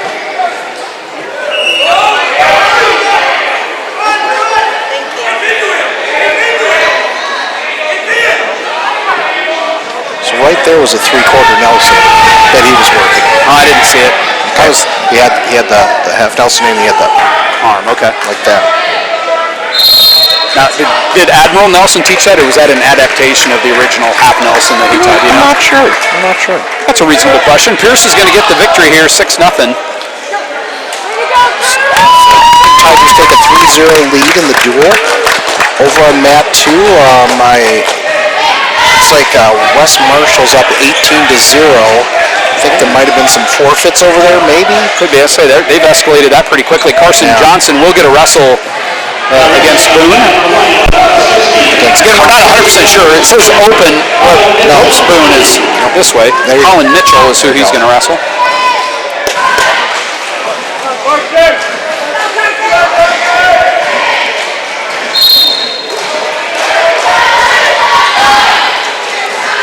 So I admit, wrestling's not really my sport. Chad, you know that. I know enough to be serviceable, but you do a very good job. Johnson gets the takedown and lets Mitchell up. It's like untied shoe, a little equipment malfunction. Now, if they hang down too far, you can get penalized for that, don't you? Don't they, take a pair of scissors? Yeah, they are going to caution him for shoelace violation. I thought that. I know I said I don't know about wrestling, but I saw it happen here one night. Oh, really? A big stink about it. Oh, my. One of our wrestlers got penalized for that. So they've warned Mitchell to keep his shoes tied. They need to check that left one. That one's... It's kind of shaggy. They can't be hanging. They can only hang down so far or something like that. It's 2-1 now. So they gave an escape to Mitchell, and now Johnson will get the takedown.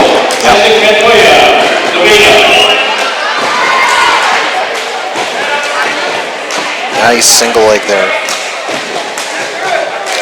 Back control. 6-2. About a minute 15 left in the first period. So Johnson's got the arm in. He's going to try a tilt.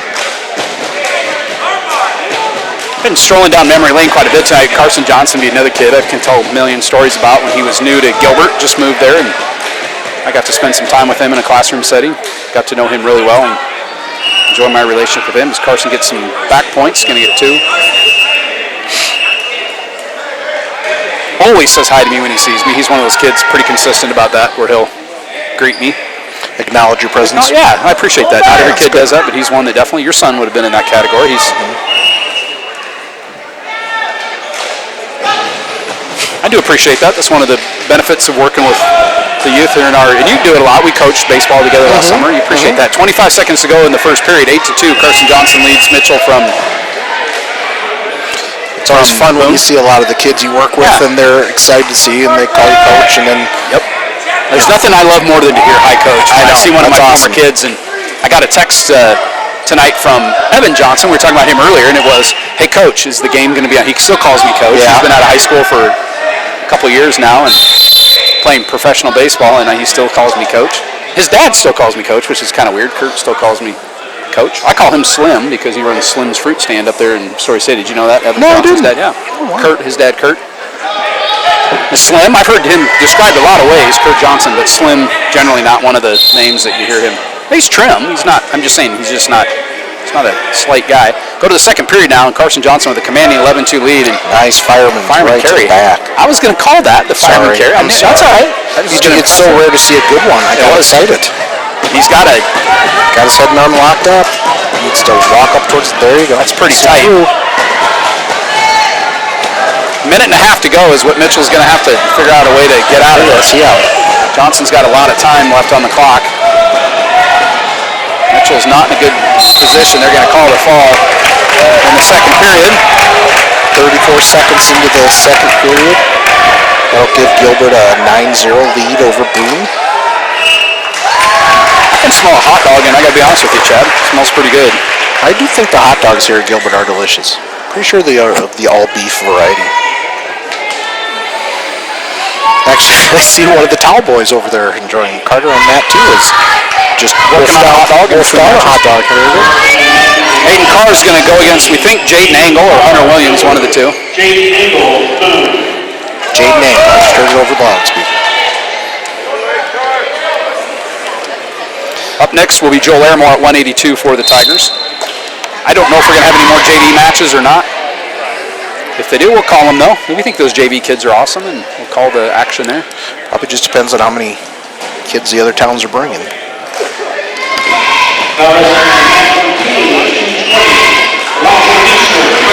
I had $1 for every trigonometry problem Aiden Carr and I did together in his sophomore year. Sine, cosine, tangent was kind of our daily occurrence. That's kind of fun. I like that stuff. No. You don't remember it? No. I bet it would come back to you if you could sit down and.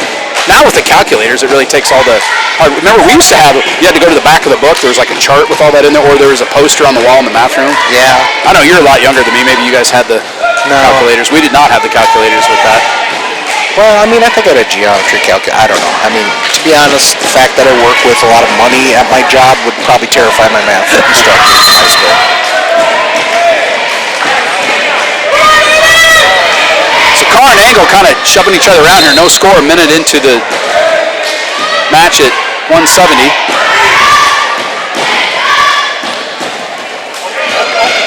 Nice shot. Okay. Carr did a good job of slipping out of that single leg. Angle kind of a lot taller and lanky. Carr a little shorter and more muscular build. Yeah, Angle's definitely got the reach advantage for trying to get that ankle pick. Probably at least, maybe 4 or 5 inches difference between Carr and Angle. Yep. I don't know. Carr hasn't stood straight up yet, so I'm not sure on that. That's a pretty reasonable guess. Your wife just reported that she's in charge of the math in your house. Oh, absolutely. Fair enough. Yeah, she's actually in charge of most things at your house. Yeah. And that's fair. We're thankful. That's one of the reasons Carter and Catherine have turned out so well. Right, and that the house is still standing. The house is still standing. 18 seconds to go here in the first period. No score in the first period. It's been all action has all been on the feet. So he's trying to get an underhook. Going there, maybe try to throw on the edge of the mat. Out of bounds, 5 seconds to go. Stalling call on Angle for backing off the mat. Isaac Becker on the mat to do his work. 2 seconds, 1, and the first period will end with no score. In the 170-pound match, Tigers lead 9-0 on the team score. Okay, Angle defers. He's going to take the wind in the second half. Wait, that's football, never mind. Cars down, yeah, I'm not getting things a little confused there. Switch to football occasionally. Angle will be on top, Carr on the bottom in the second period. Tries to roll through. Nice Granby roll, but Angle stuck with him. I don't know the story behind Granby, who he was. If he knew Admiral Nelson or not, or if they were I think he was middle school General buddies. Granby. Or is he related to Fred Granby? Or is that The Gopher? Yeah, Yeah. is that a different guy? I think so. Chad, I think so. It's possible.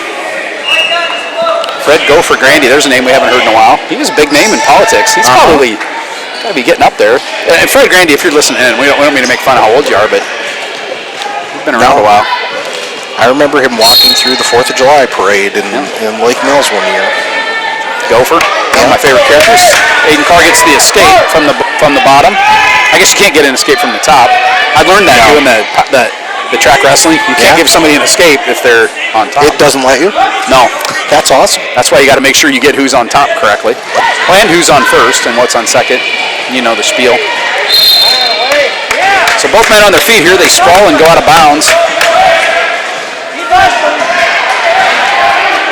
Tigers lead 9-0 in the team score versus the Boone Toreadors. 1-0 in this match. So, really good, even match. Should I be concerned Isaac just sent me a Gizmo Watch message? What is it? I don't know. Probably wanted to know if he can go play with Carter. Aiden's got the arm. Looks like he's trying to... He could try to go for a quick throw or switch off to a single leg from that.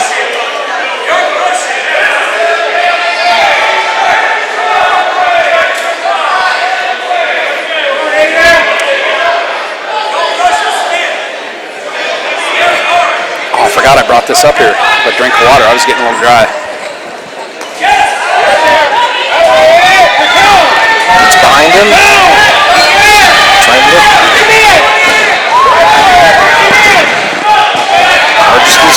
That's easier said than done. He gets out. Yeah, that makes a difference. I got the mic a little closer to your mouth. Thank you. Both men still on their feet here with 15 seconds to go. Deep shot by Angle.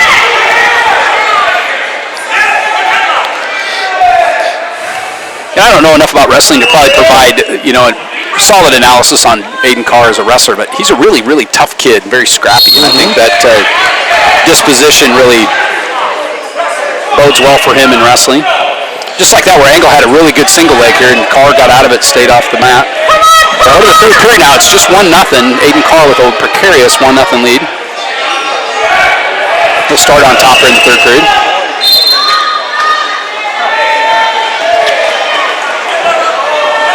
Trying to break him down.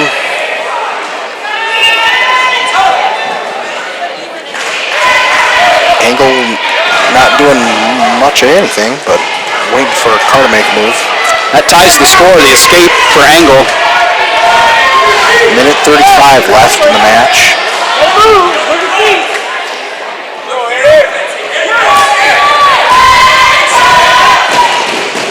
Angle really likes to work the head, gets his hand going on the head. That would annoy me really bad if I was wrestling. Get your hand off my head. Cody Corner kind of likes to do that. He likes to work the head. He does. Aiden gets behind him. They're both still on their feet. He's got to switch off to that single leg. There you go. Toes are in. He gave him the two. He kept his toenails in bounds. A minute 5 to go. Good job by Aiden Carr. They were headed out of bounds, and Aiden kept his toes in. He knows the rules. You got to keep both feet. It's both feet In high school, yeah. And in college, there's one part of your body. So sometimes when I'm watching, I get confused. So he gets the takedown, makes it 3-1, and he gives up the escape. 3-2 now, just a minute to go in this match, and a very, very highly contested match between Angle and Aiden Carr for the Tigers. Aiden's got to just stay out of the takedown here. Can't believe I just said that. Usually, Good analysis. You're learning. he's got 38 seconds on the clock. You don't want to be too passive here. No, yeah, he doesn't want to be back. He needs to stay in the middle of the map so he doesn't call for a stall. Pretty soon they do call him for a stall.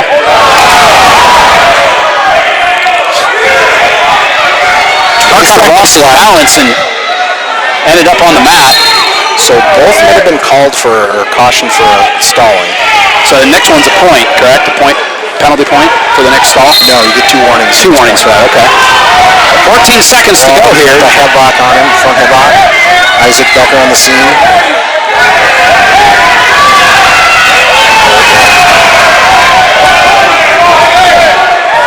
Calls him again. Oh, he gave him the 1 point. No, I'm sorry, yeah. That's going to tie the score right at the end of the match. Sorry, did he get... He must have had a second one. I thought maybe he did. So big call. They call him for stalling. We go to overtime now. Right. So there's a... They have 10 minutes on the clock. There's a 1 minute period. 1 minute. He hasn't set the clock yet, and the official never looked at this. He never checked to make sure. That's one of the things of officiating. You always make sure the clock is correct. It's no big deal. He started it with 10 minutes, so we know that it'll be over with right at 9. Now another stalling call here would end the match, correct? On either guy, or on at least on Carr. Yeah, I'm not sure how many Angle has. I think he's just got the one. He's got the one. Yep. There, he's spinning around behind him. Just needs to pick up that single. There. He's got control. All right. So Carr gets the takedown in overtime. So that'll be 5-3. Is that how they score that? yeah. So big stalling call right at the end of regulation, sends it to overtime, and Carr gets a takedown. The clock was at 9 minutes and 41 seconds. That would have been a long overtime period. That was a good sudden death. At 182 now, we're going to have Joe Larimore. So we're at 12-0 for the team score. Tigers are ahead. Got Joe Larimore against Tanner Harvey.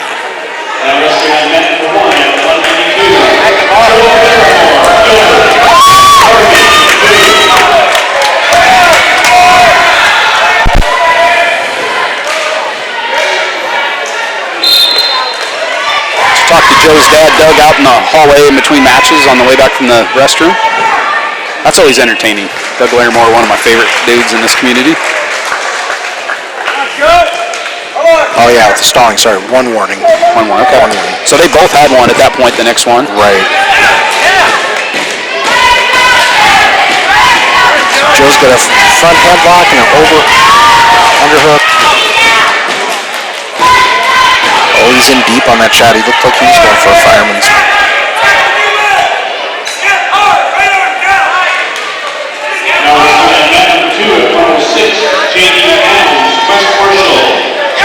Nice ankle pull. Gave Larimore the takedown and then the escape immediately by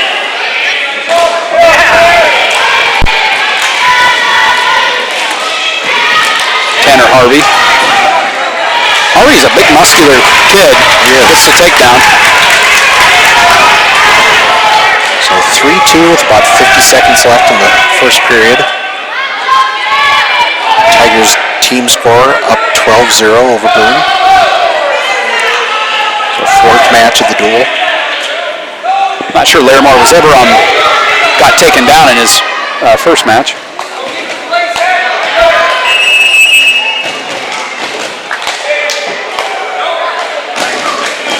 Come up, Joe!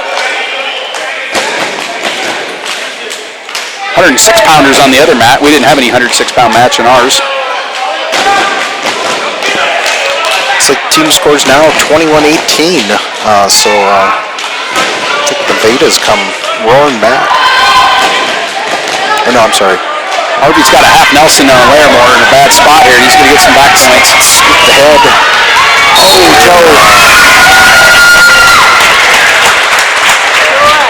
4/10 of a second left. That's rough. So Larimore gets the fall in his first match against Nevada, loses via the fall in this one. Steenhook will be up at 195.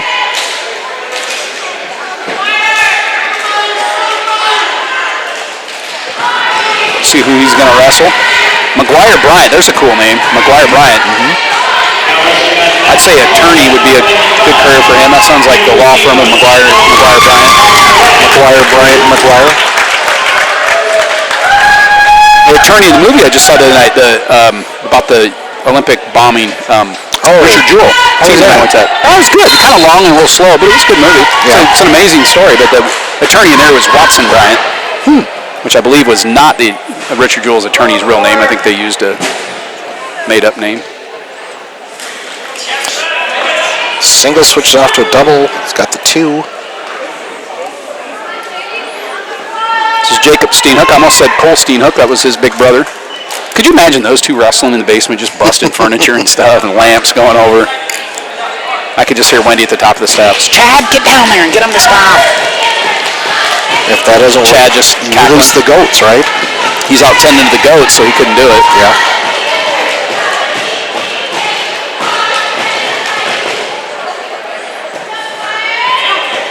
I think goats are probably the cutest of one of the cutest animals in all of God's creation.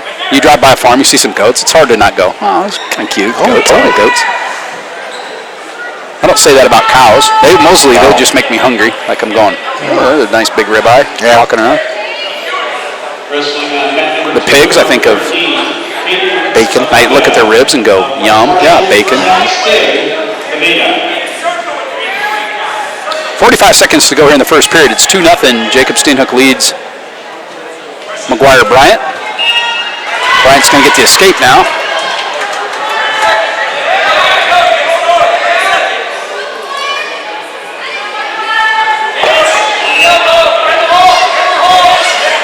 So try to lock up a cradle. There's about 20 seconds left, so definitely has time to turn him. Let's get some fall points here.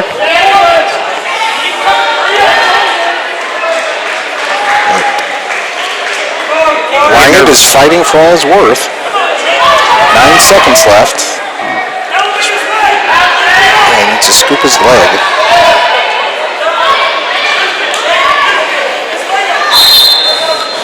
No near falls.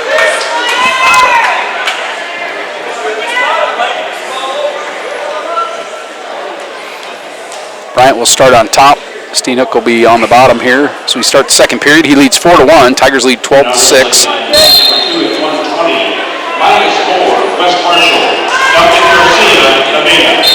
Cruz Pierce started things off at 152 with a 6-0 decision. Carson Johnson with a pin, second period pin at 160. Aiden Carr wins in overtime thriller 5-3. Larimore pinned at 182, and this is Steenhook now at 195. Just to bring you up to speed.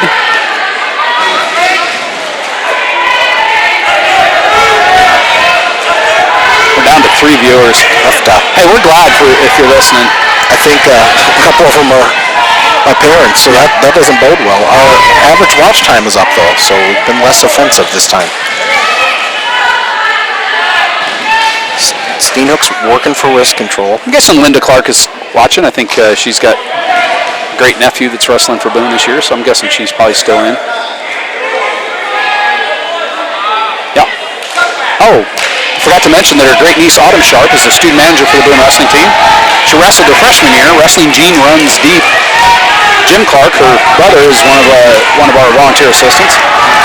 This is a bad situation for Jake Steenhook. Yeah, he can get pinned defensively in this position, so he just got the reversal. Got 2 back points and then 2 reversal points, right? Both? No, I don't think he counted off any back points. Okay. In that position, you can get pinned, but you can't get back points. Okay. So just 2 for the reversal. Steenhook stayed off his back, which was probably the best part of that whole flurry. 35 seconds now to go in the second period. Steenhook still leads 9-3. So sometimes when things are going well, they can change of a blink of an eye. I've seen a few matches here where I've seen both Tigers be ahead and lose and be behind and win. 35 seconds to go, 9-3. Steenhook leads. There you go. He's going to get a reversal, and right to the back is Bryant, and this is going to get the ball. Bryant went for a cradle, and Steenhook just shook him off and took him straight to his back. So I just got done saying how quickly things can change, and that one went from being on the bottom to pin within a matter of a couple of seconds. 2:20, Caden Meskin will come out against Brevin Bennett from Boone.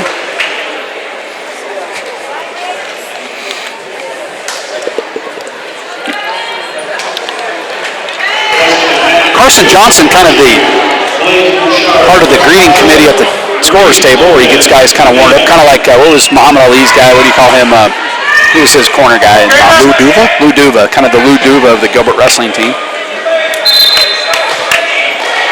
Caden Meskin just has got a lot of meat on him for a 220-pounder. He looks like he probably weighs more than that. Just a big bull of a kid. Yep. Got a nice front headlock on, trying to spin around, get his two. Meskin's a kid that works really, really hard in the weight room, and very good athlete, accomplished athlete for the Tigers. He's going to get, he had a takedown, not yet. He's still got the leg on the far side we can't see. Meskin's working like he's on top, though. Let's just step over. There. Gives him the 2-point takedown. Yeah. Can you lock your hands when you're on the bottom? Yeah. Yeah. All you want. Like, there's no restriction on that? No.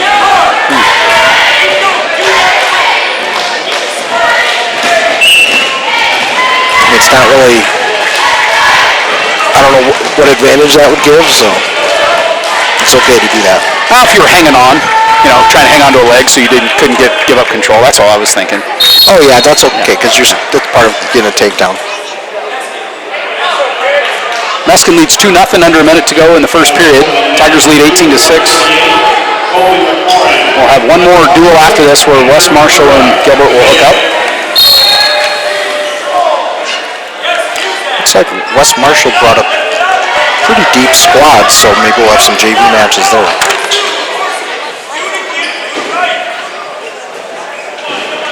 Switches off to singles, still got control. Gets him back to the mat. 35 seconds to go in the first period.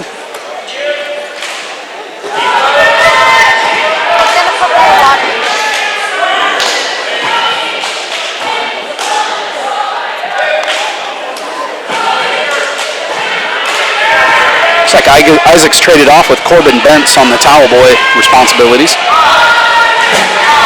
Isaac might have needed a spell. I've been watching your son's Matt, but I don't think Isaac's made any egregious mistakes tonight. Corbin is very worthy of the job. Get to see him every day at Gilbert Middle School. He's a 6th grader there. There's a lot of Bentz kids. There's like somewhere between 18 and 24 Bentz kids, I think. Somewhere in there. They have a big family. I met Corbin's mom. She looks like she's like 17. She's got all these kids. She just looks so young. And she's got a huge family. They have one of those vans that you can get like 17 or 18 people in, which makes really? it. Well, you have that many kids. Yeah, you have that many kids. Kinda nice family. I know. Jeremy's coached baseball in our program for several years, and appreciate the job he does. A little stoppage for blood right now. That's what's going on over to the right of the mat. You can't see it, but it kind of reminds me of that scene in Rocky. Cut me, Mick. Hopefully they didn't go there. That's why I'd probably never make a good manager. I'd just start cutting guys like Mick.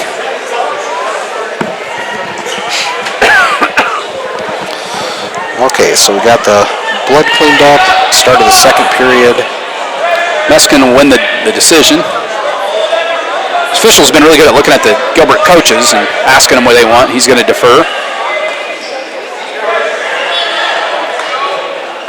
So the Boone coach tried to defer, but that actually you cannot do. I'm very confident on that. So Boone took down. Meskin with a 2-1 lead here. He'll be on top to start the second period.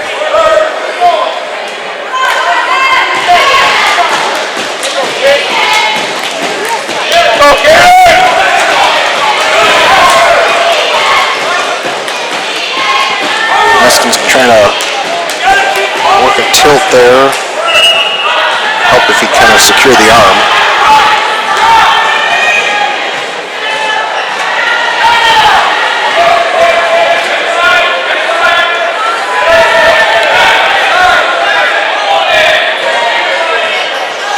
And he's got a chicken wing in there.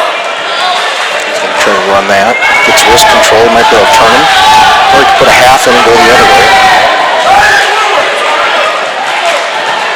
There you go.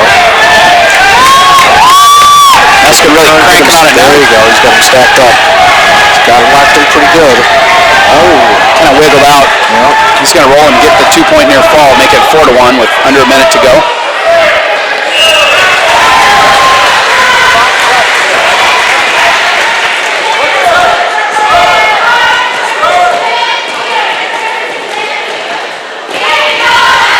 So you can kind of see the arrangement tonight. All the fans are on our side of the stands.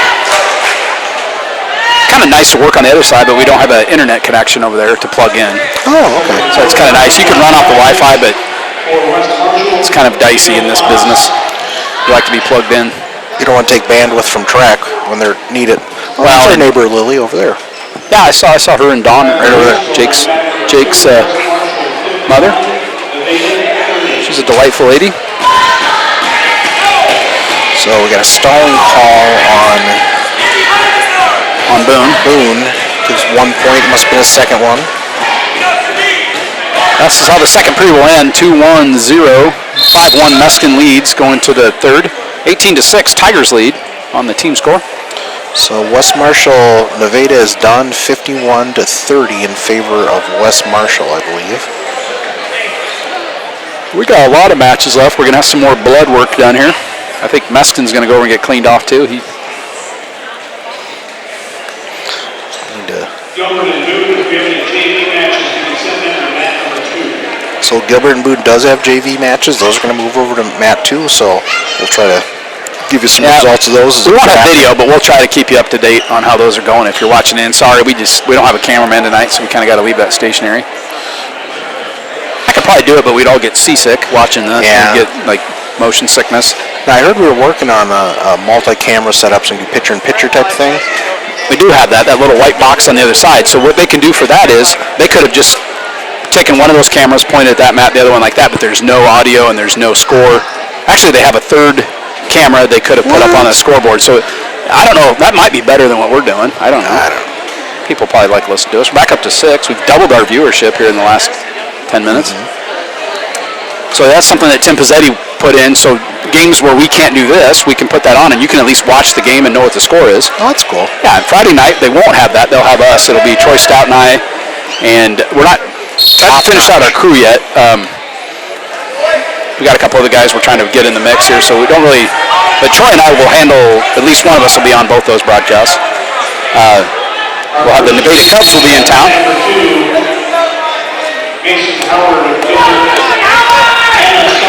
What was that all at? More blood. More blood is the plug out of his nose laying in the middle of the mat. Sure that's not a molar? It's No. not a bicuspid or anything? No. And also I believe there's a locked hand, so there's a minute 47 left in third period. Caden selected down. So the JV match on the other mat, I think that's Braden Howard. He's going to wrestle. I'm going to guess it's Anna Sondel. It's the only female name I see on the list. Oh, from Boone? Yep. Okay.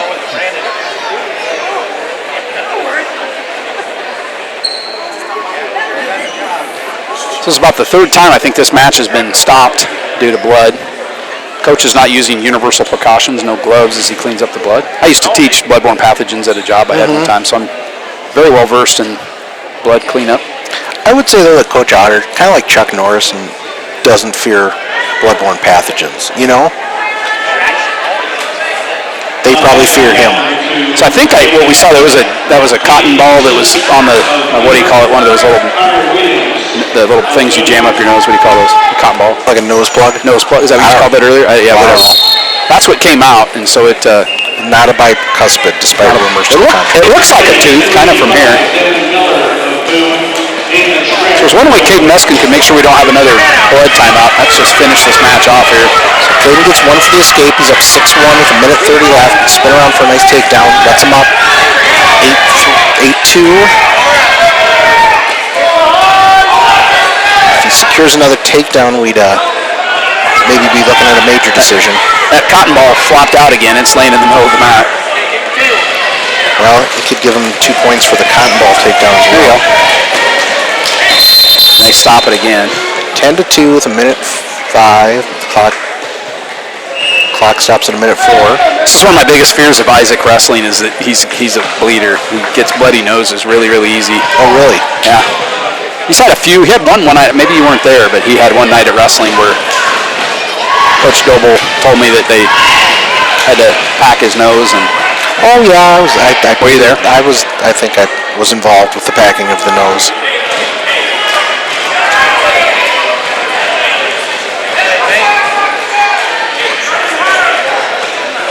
They didn't put a cotton ball in this time. I saw a spark. They might have cauterized it with a blowtorch from the shop. Mr. Davis might have let him that. There you go. John Davis is just here to help kids. If it means getting a soldering iron out for. This has really kind of messed up the flow of this match. Meskin with a big lead, 10-2, and I feel like he's really in control of this match.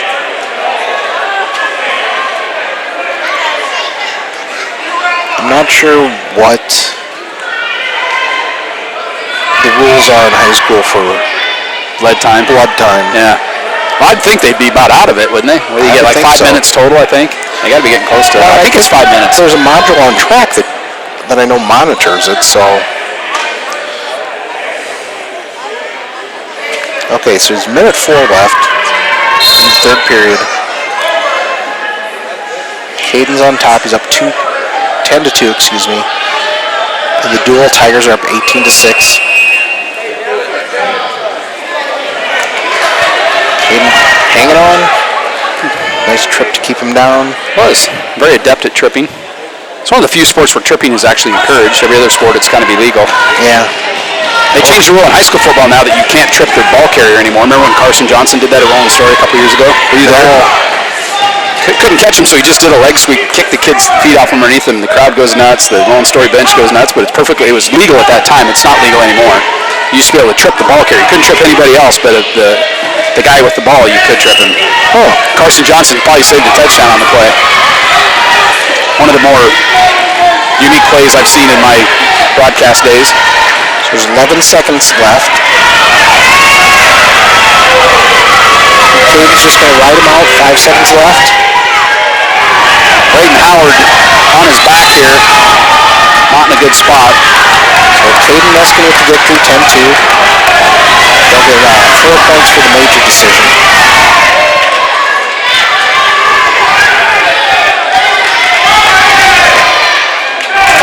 So Tigers are now 22-6, heading into the 285-pound match. So Braden Howard somehow stayed off his back over there. He was in a bad spot. He's actually got the reversal now and is on top. 145-pound match.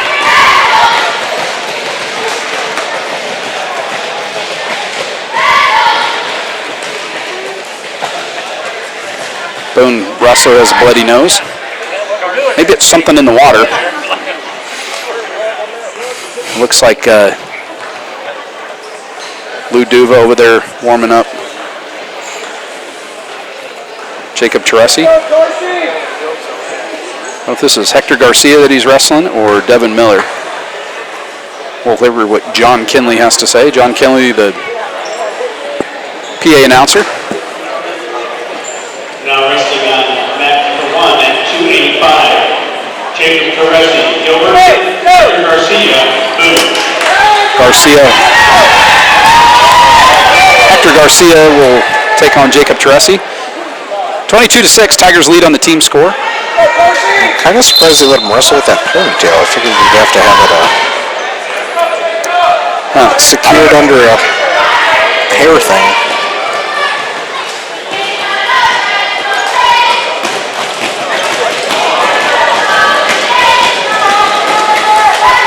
Two big guys pushing each other around.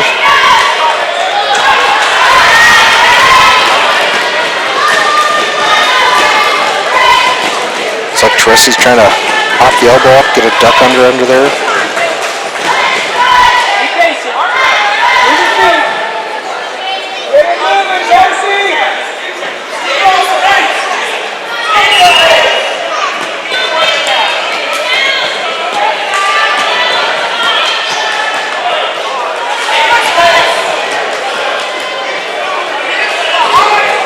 team scores 22-6 in favor of the Tigers. There's about a minute left in the first period between Jacob Teresi and Hector Garcia, 285-pound class.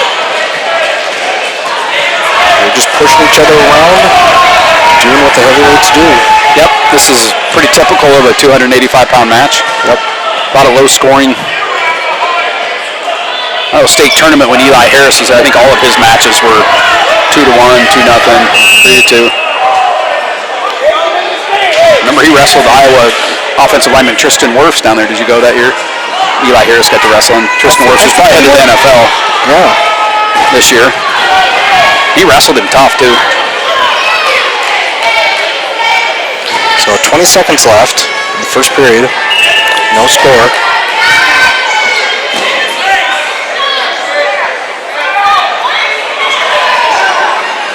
Braden Howard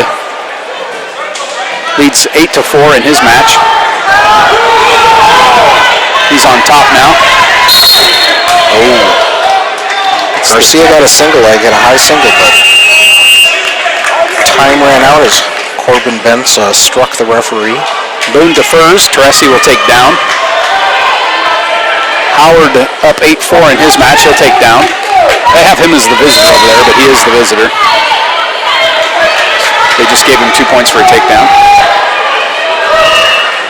A lot of Mason Howard. I've been calling him Braden. Braden's his 7th grade. Sorry about that if you're watching. It's Mason Howard. So Garcia's getting kind of high. If Teresi could get up and kind of shake him off. Slip out the bottom end there. Yep. Garcia with not a very good grip on Teresi, way up high. Minute and a half to go here in the second. Teresi needs to keep moving, try to stand up. It's easier said than done when you have 285 pounds on your back. Right. He's doing a good job of fighting off that half. Minute 10 to go here in the second period. Howard got the foul over on mat 2. Howard was an eyelash away from getting pinned in that match. Mason Howard, he comes back and gets the fall in the third period. Nice job, Mason Howard. Nice sit out, Teresi. That's what he needs to do. He needs to do that a couple of times, string it together and get out from under him. You know, he's got his forearm. He's trying to roll through. That was a good match over there on mat number 2.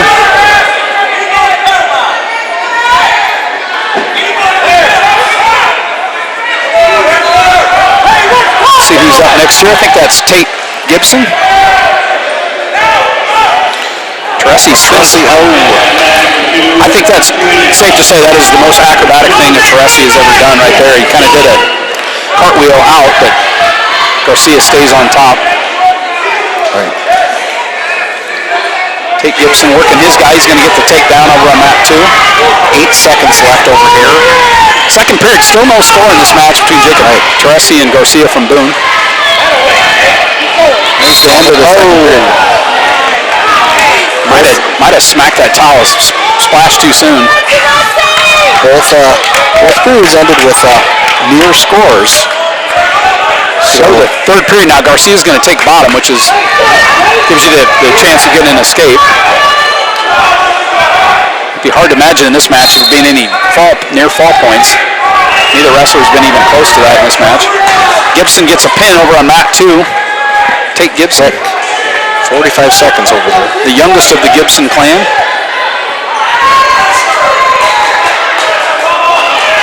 Okay, so Garcia with the escape. Minute 50 left here in the third period. Teresi about a minute 45 here to get 2 points. Locking her up. He's really looking for that throw.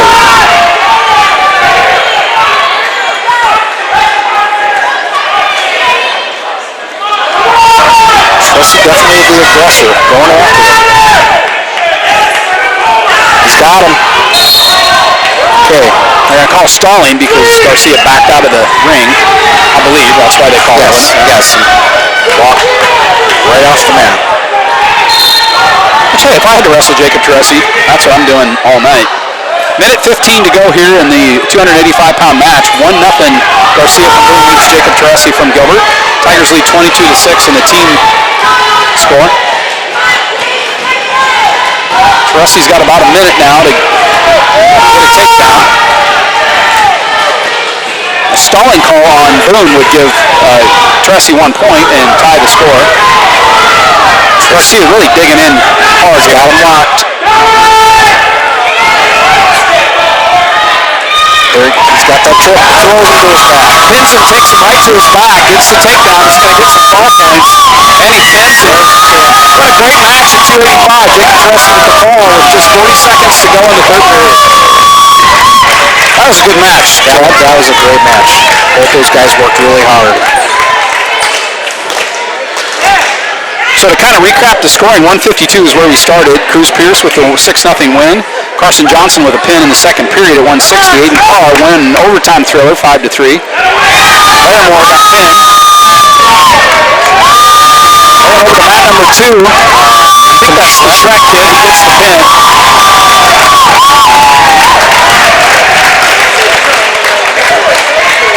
Couldn't hear it. The crowd got so loud in here. That was Nathan Shrek on mat number 2. Got a first period pin. Minute 23 into the first period. Ethan Shrek, a big, strong bull of a kid. So now we're going to have a couple of forfeits. I think the Tigers, just won 106. They'll forfeit. Wow, but Boone has an open weight too there. Actually, we do have a 106 pounder. Who is that? I have no idea who that is. It's not Connor Clark. If Carson Johnson would quit doing Lou Duva and get out of the way, we might be able to see who. That's kind of cute. That's leadership on a team to go over and get all your guys. I kind of like that. So, team scores 28-6 in favor of the Tigers. Looks like Coach Durbin over accosting your son with a pool noodle. He probably deserved it, so I'm okay with that. I trust Carter in Coach Durbin's hands. Okay, so is this 113 or is this 106? I can't tell. We'll be able to tell when they turn around here. Hopefully we'll be able to figure out who that is. It'd be embarrassing if I didn't know who that was wrestling for Gilbert. I kind of pride myself on knowing all the kids. It's all in your hands.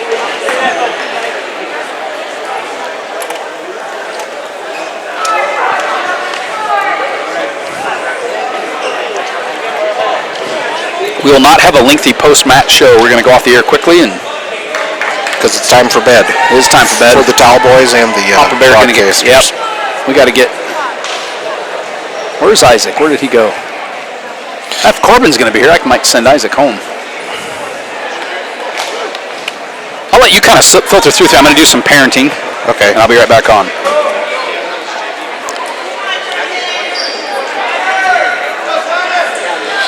So, do you know who that is? Okay, so we have Boone against... Oh, so Connor Clark against Trent Overturf at 113, it appears. Well, it's 113. So don't worry, Trent has taken his headphones off, but we're still talking, so I'm not talking to myself. Boone with the takedown.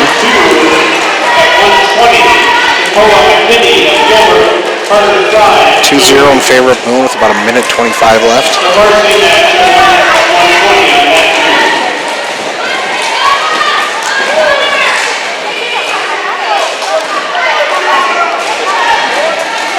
So we went right to 113, so we had a double forfeit at, does that make sense? 104, double forfeit? At 106. 106. So this is Connor Clark, 113. He trails 2-0. I don't see Isaac. He didn't come out and get his coat, so I don't think he left.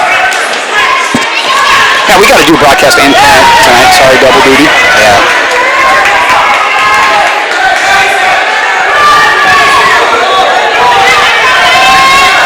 I really had no idea Connor Clark was that good of a wrestler. I just didn't know.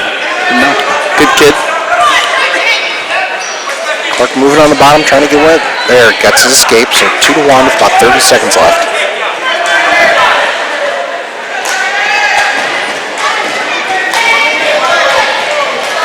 Over to mat 2. I'm trying to see who's over there. Is that Keikoa? Kenny? At 120, so we're doubling up now. So we can't do video for both, obviously. Oh, Isaac's coming back with some pretzels or nachos or something. I think once they heard they got some food for being cowboys, that really... So Clark at 113 is on mat 1. Mat 2 is Keikoa Kinney. He unfortunately will not have any video. He is at a 0-0 standstill in the first period in his match at 120 pounds. So we're just going to try to finish this duel on both mats, I think is what they're going to do. Yeah, get through this. I could widen out and get them both, but then we can't see either one of them that good. We'll just leave it on this one. So Clark is down 2-1 with a minute 50 left in the second period. On bottom, working up to his base. Keikoa McKinney's match on mat 2 has no score in the second period as we start the second period. Clark slides out and on top now with the reversal. He's up 3-2 with about a minute 30 left. He's working for a turn. He's got some wrist control on the right side there. He's slipped the arm through and try to get a half in.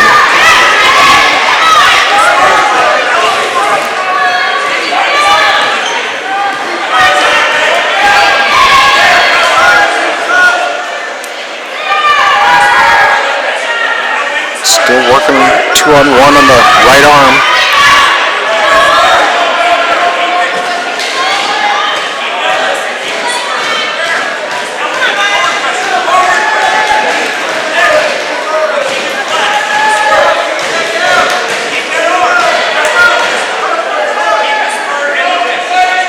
I hear Coach Clark on the other mat yelling cross-face hard. Still no score in McKinney's match. Minute to go in the second period. Connor Clark up 3-2, 38 seconds. Kind of a scramble on the edge there now. I think he gave him a point for the escape. So Knott's at 3. Tough match here at 113.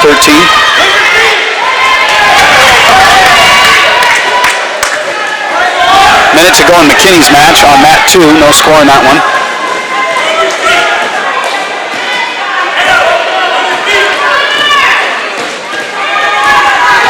15 seconds left. Clark's trying to get some wrist control.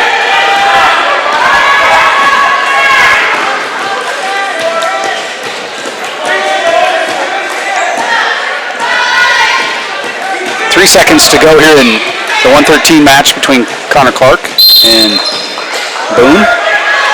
That's how that period will end, 3-3. McKinney's match still no score. Actually, they just gave 1 point for... I'm not sure who got the point there. They haven't put it on yet. 10 seconds to go in the second period there, and I think McKinney got the escape. I think we're the visitor on that scoreboard for some reason. No. No? Boone has a red leg band. That's a visitor. Okay. So Boone up 1-0.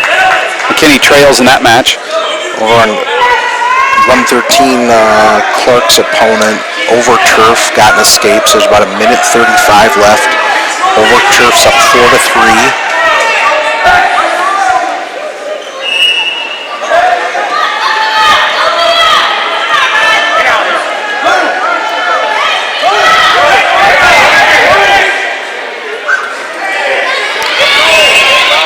McKinney heads out of bounds, trailing 1-0, 1:45 to go in the third period there. And two tightly contested matches here, 113 and 120 for the Tigers. Be nice to pick up a couple of W's here. They lead 28-6 on the team score. Over on mat 1 with 113, minute left. Clark trails 4-3. Clark needs a takedown here. Kenny working off the bottom in his match, trailing 1-0 with a minute and a half to go in that match.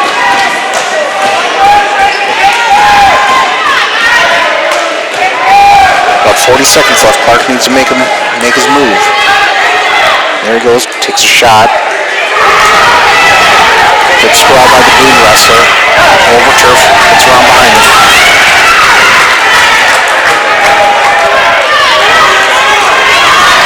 20 seconds. Over turf's up 6-3. Clark's still moving though. Okay, 6-4. Clark's got to get a takedown. Clark has to go. 8 seconds, 7. Corbin Benson needs to get out there. Corbin, he knew it all along. Yeah, he heard us. I think he's listening on the ride home. Connor Clark loses a really good match, 6-4. They'll make the team score 28-9 over on mat 1. 30 seconds left. McKinney's up 2-1. Riding out on top. Boone wrestler on bottom's working hard though. McKinney needs to get back behind him. I know you can't see some of the toe. What's going on? Eiley will take on Gage Smith in the 126 match. 10 seconds left. McKinney's up 2-1. Reversal. No, there's big scramble on the edge. Gave him 1 for the escape. It's 2-2 with 2.5 seconds left. He's lucky he didn't get switched there. Yeah, that was in college. That would have been a different scoring story, but we're not in college. So that match is going into overtime. It tied at 2. Eiley with the takedown.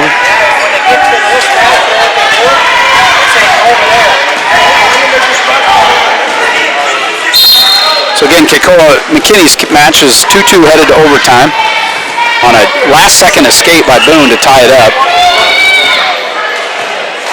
Eiley will be on top here, 15 seconds into his match. He's up 2-0.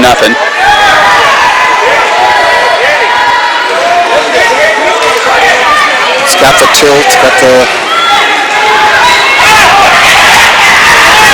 double arm. McKinney gets by him 2 for the win. 20 seconds into the overtime, sudden death. On mat 1 here, Eiley's trying to run a half. Step over, got it pretty tight. Pin. Eiley with the fall. First period. That should make the total team score 37. They need to report the team score from the other mat. That should make it 37-9 in favor of the Tigers. Brody Bentz will wrestle on mat number 2 against Boone. That's at 132, so then we should have... See Aiden Gibbons at 145. It should be 138. 138 Shadorowitz first. We haven't won that match yet. So the team score is 37-9.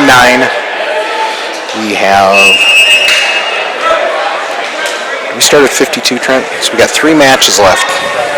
And we'll have Wes Marshall, so we're kind of hoping to get out of here at 8:30. That's probably not going to happen, is it? I think it'll be closer to 9.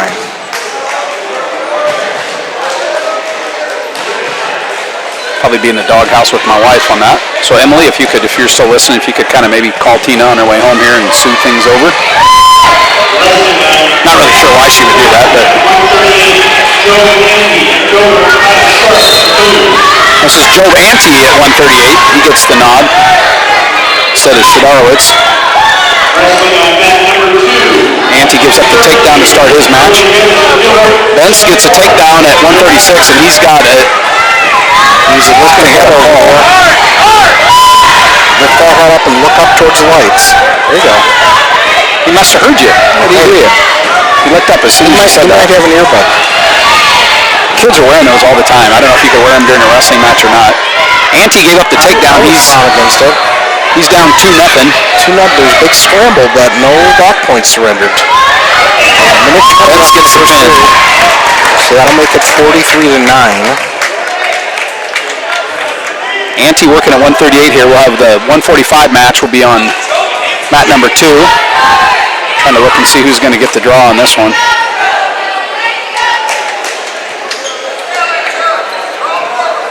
You know who that is? Where?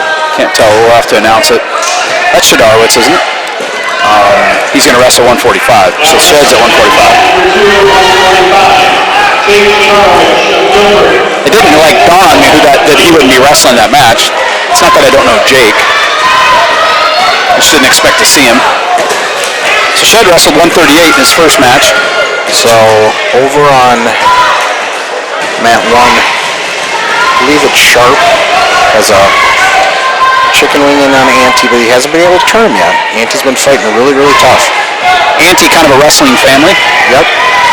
Noah, big brother Noah, it's already out. You got Job and Seth. Asher's in our youth program. Yep. He's giving up some back points here, Job is. He's got himself in a bad spot. Isaac Becker back on the draw for... he's going to get a pin. Isaac's not going to get to do his job, unfortunately. 6 seconds left in that first period, but he fought really hard. Nothing to be ashamed of with that effort. Shadorowitz, no score in the 138-pound.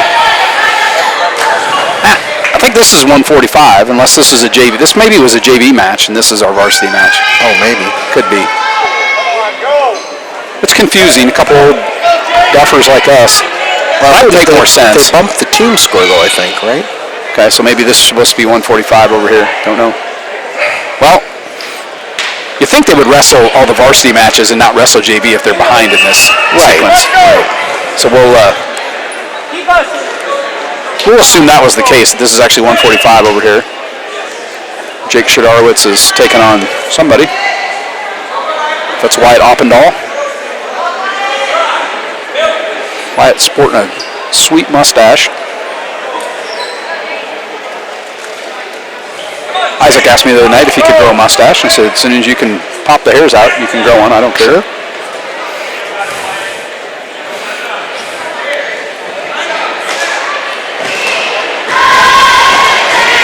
Do you want to turn the camera to that, Matt, since there's nothing on that one?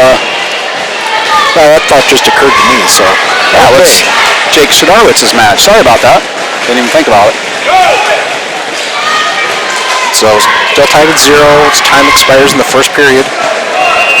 Corbin Bentz with the tap. This will be the last match in the Boone-Gilbert duel, so yeah, I'm not sure why I didn't flip it over there. Right now, Gilbert's up 42-15 over Boone. So we can officially call this one. The Tigers are going to win this duel. I think so, yeah. I am superstitious, but I think we're safe with this one. Shadorowitz gets the escape, leads 1-0 now. Minute 45 in the second period.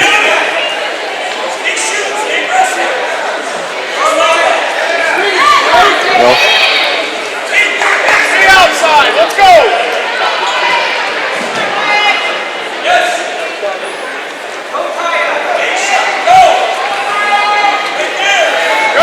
good drive on the single.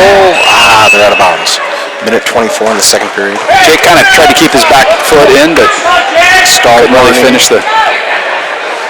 So if you're that close to out of bounds and you move away to try to pull your opponent out of bounds and avoid points, that's stalling. Yeah, I mean, he's been kind of backpedaling. He's not really taking the shots, and Jake's taking most of them.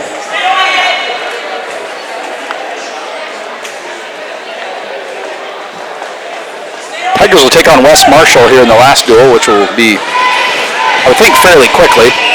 Yep. I think maybe Jake's forehead and Oppendahl's nose may have come into contact with each other. He's kind of doing the Ferdy Pacheco fight doctor. Jake, let's go! There's a good reference. Remember Ferdy Pacheco, don't you, the fight doctor? He was like the guy that would come out, like back before they had athletic trainers in boxing. You had the guy, Ferdy Pacheco. Back on Friday Night Boxing when Howard Cosell used to do that. Okay. He used to have like big names on Friday night, Muhammad Ali and Larry Holmes. Really? Yeah, no pay-per-view, just Friday night fights. On what channel? It was ABC, because it was Howard Cosell. Yeah. Oh, I don't recall that. My dad loved boxing, so we used to watch that. Okay. So the Tigers will take on Nevada Friday night here in the Gilbert Roundhouse. Nevada Bear Cubs come to town. Both Gilbert boys and girls team are expected to finish towards the top part of their conference. Their last year in the Raccoon River Conference. Or excuse me, the Heart of Iowa, where they head to the Raccoon River Conference. Shadorowitz up 1-0 here with 50 seconds to go in the second period. We'll take on Nevada Friday night. We'll have both those games for you here on the YouTube channel. Girls start at 6 o'clock. The boys will go right after that. Gilbert boys and girls tonight are down in Sadell, I believe, taking on the Sadell Eagles. Oh, I don't know. You look at me like they're the Eagles. I think they're the only predatory bird in our conference. No chicken hawks?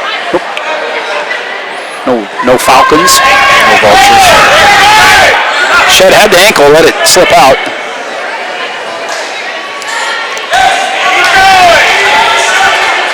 A lot of pushing and shoving in this match, but not a ton of wrestling. The second period is going to come to an end with Jake Shadorowitz clinging to a 1-0 lead. They'll head to the third period. Gilbert's choice.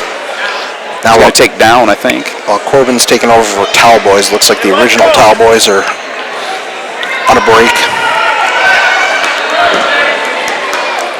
I'm afraid they might have taken advantage of the concession stand they offer for free. You know, when we leave, they're going to go, you guys owe us like $20. Yeah, like, right. Remember the Blues Brothers when they played at Fox Country Bunker? You guys owe us $400. Yeah. What? We're going to have to sneak out so Miss Leanne doesn't snag us. So, minute 50 left, third period. Jake's up 1-0. Another stall call, so there's 1 point. So we're at 2-0 now. So Jake's just got an escape and a stalling call as make up his 2 points. Minute 38 to go in the match. Charlotte's on top.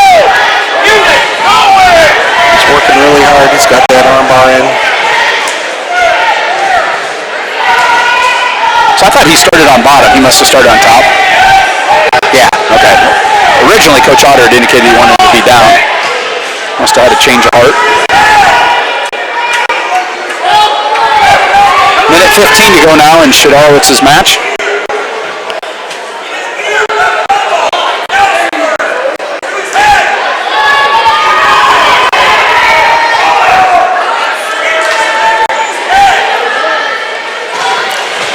So here's a good question for you, wrestling question. What if, through some sort of malady or accident or something, you didn't have any ears? Got to wear headgear? You literally have no ears.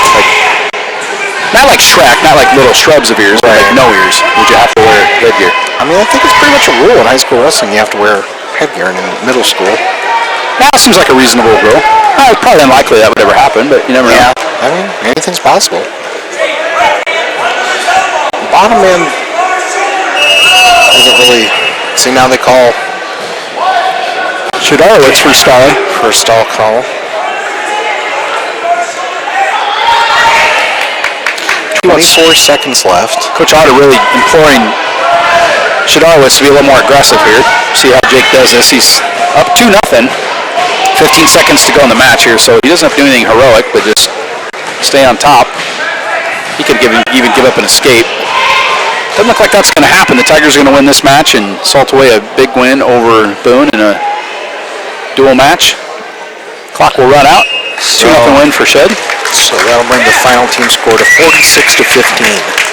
Here the good performance by the Tigers in the second part of our quad. They won their first duel against Nevada, 63-15, when this one's 46-15.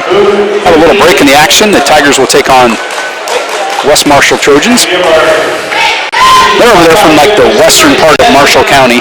I believe Hence so. the nickname. Right, right. I remember one time, we got a minute to kill. I had to do a district final one time.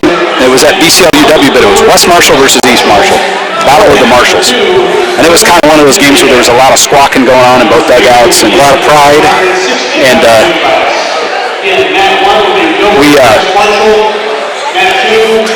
Jamie Miller, one of our favorite law enforcement officers here. What's all your weight, man?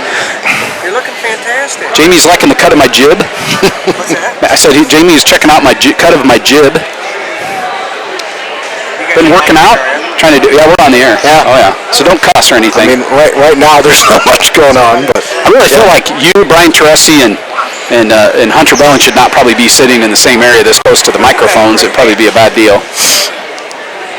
Oh, somebody call 911? What's the deal here? All kinds of law enforcement in the area. That's all right. I feel safe right now. I do too. We're under investigation. Push pause. You got the red delete button? All right, we'll pod the mics down, then we can talk like remote. We'll be back with you in just a few minutes here for the last duel with West Marshall and Gilbert. You got to visit with two really cool guys.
All right, back to the action here. We have the final duel tonight where the Tigers are going to take on. Looks like we got a JV match starting. I got to move my camera, Chad, and get zoomed in.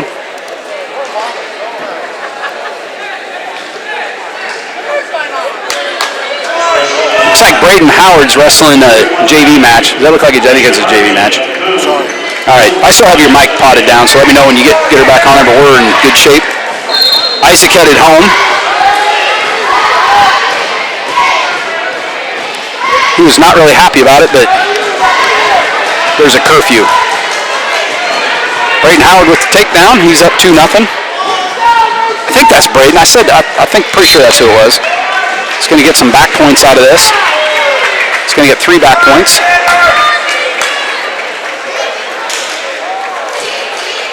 Nevada and Boone wrestling on mat number 2. Probably won't give you many updates on that. We'll just give the team score every once in a while. Actually, this is Cruz Pierce. I thought it was Braden Howard. So we're starting at 152.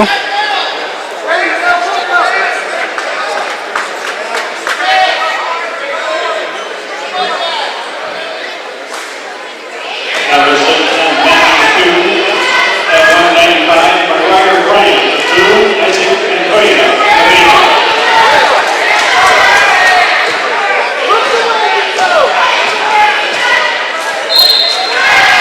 That's not Cruz Pierce? Oh, hey, let me pod you up there, Chad. I think this is a JV match. Okay, that's what I thought, but then I thought it looked like Cruz. Based on the singlets, Okay. I think All right. I think the varsity wrestlers the singlets look a little different, have some white on Like the claws, yeah. Yeah. So Yeah, I get a better look at what it was. I thought it was Braden Howard, and then I thought it was Cruz Pierce. But it might not be either one of them. we're having a little bit of clock difficulty over there. Let me look here, see if I can figure it out. Nope, can't figure it out. If you use my glasses too, can you see? I can't tell who this is. I don't know who this is wrestling. Maybe you could ask Doug Larimore. That was me, I bumped the mic. Ask Doug.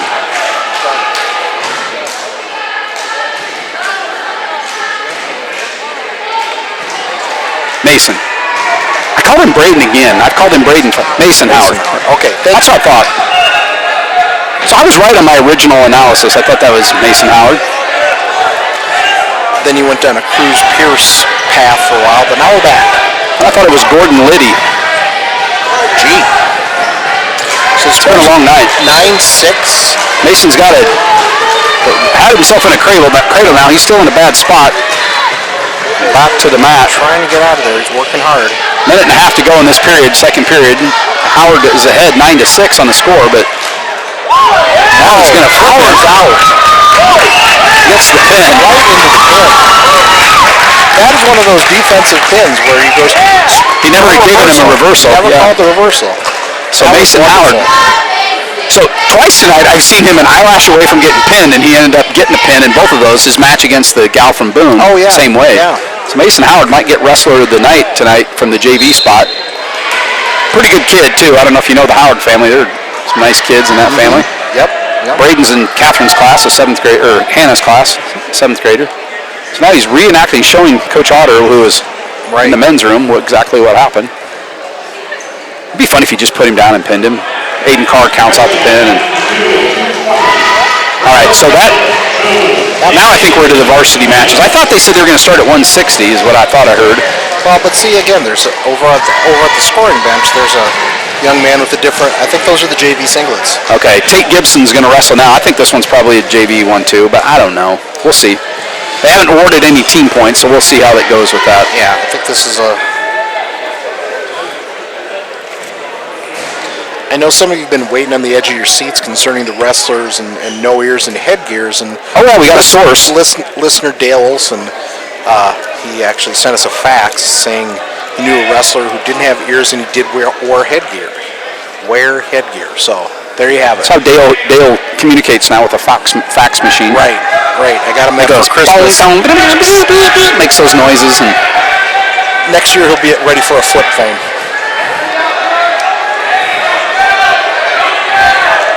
See where some of the new phones now have cameras on them? That blew Dale's mind. Yeah. I mean, I have like a Polaroid taped to my phones. I mean, beyond that. All right, back to the matches. We're 2-0 here with Gibbons. Who's No, running? this is Tate Gibson. Tate Gibson. Sorry. You're more familiar with these people. Yep. This is my buddy. Except when you're calling everyone Cruz Pierce. If I'm not sure, I just assume it's Cruz Pierce. Probably a good call. He's in the middle of the weight, so it's a safe bet.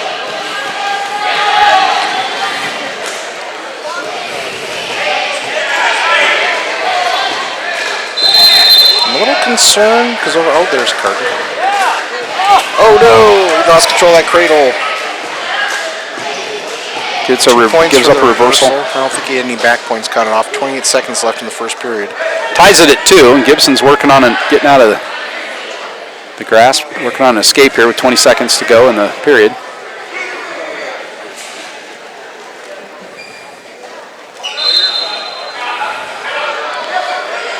About 10 seconds left. Ran into Mason Howard's dad in the bathroom, asked him how Landon, you remember, played football, baseball, Oh, yes. very accomplished football and baseball player for the Tigers. He's up at Buena Vista, really enjoying his experience up there. Those small colleges in Iowa really got something to. I know you work for Iowa State University, and they have their merits too, but I don't think I've ever talked to anybody that's been to one of those schools, the Wartburg, Simpson Central, Buena Vista, Dubuque, those guys that don't have a great college experience. And I think he's doing that there. There's merits to big schools and small schools. When Connor was making his college selection, we went to BV and took a look at that. Very nice campus. Football field's right on the lake. Very picturesque. We have as the theme of the night, we have some blood stoppage right now. Been a lot of, I'd say that's been kind of the malady of the night. Second is rickets. Had a couple of rickets diagnoses right here. It's my favorite. Like if a kid's gone from school, where are they at? What's wrong with them? They have rickets? And then kids, you can see them get up their phone. Right. What's rickets? They got to Google rickets because they don't know what it is. Right. Scurvy is another one where you try to.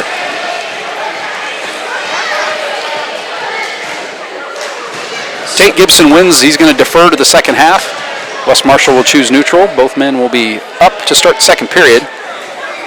Toreador's up 24-0 on Nevada on the other mat. Tate Gibson shoots, gets the double, and just plows it.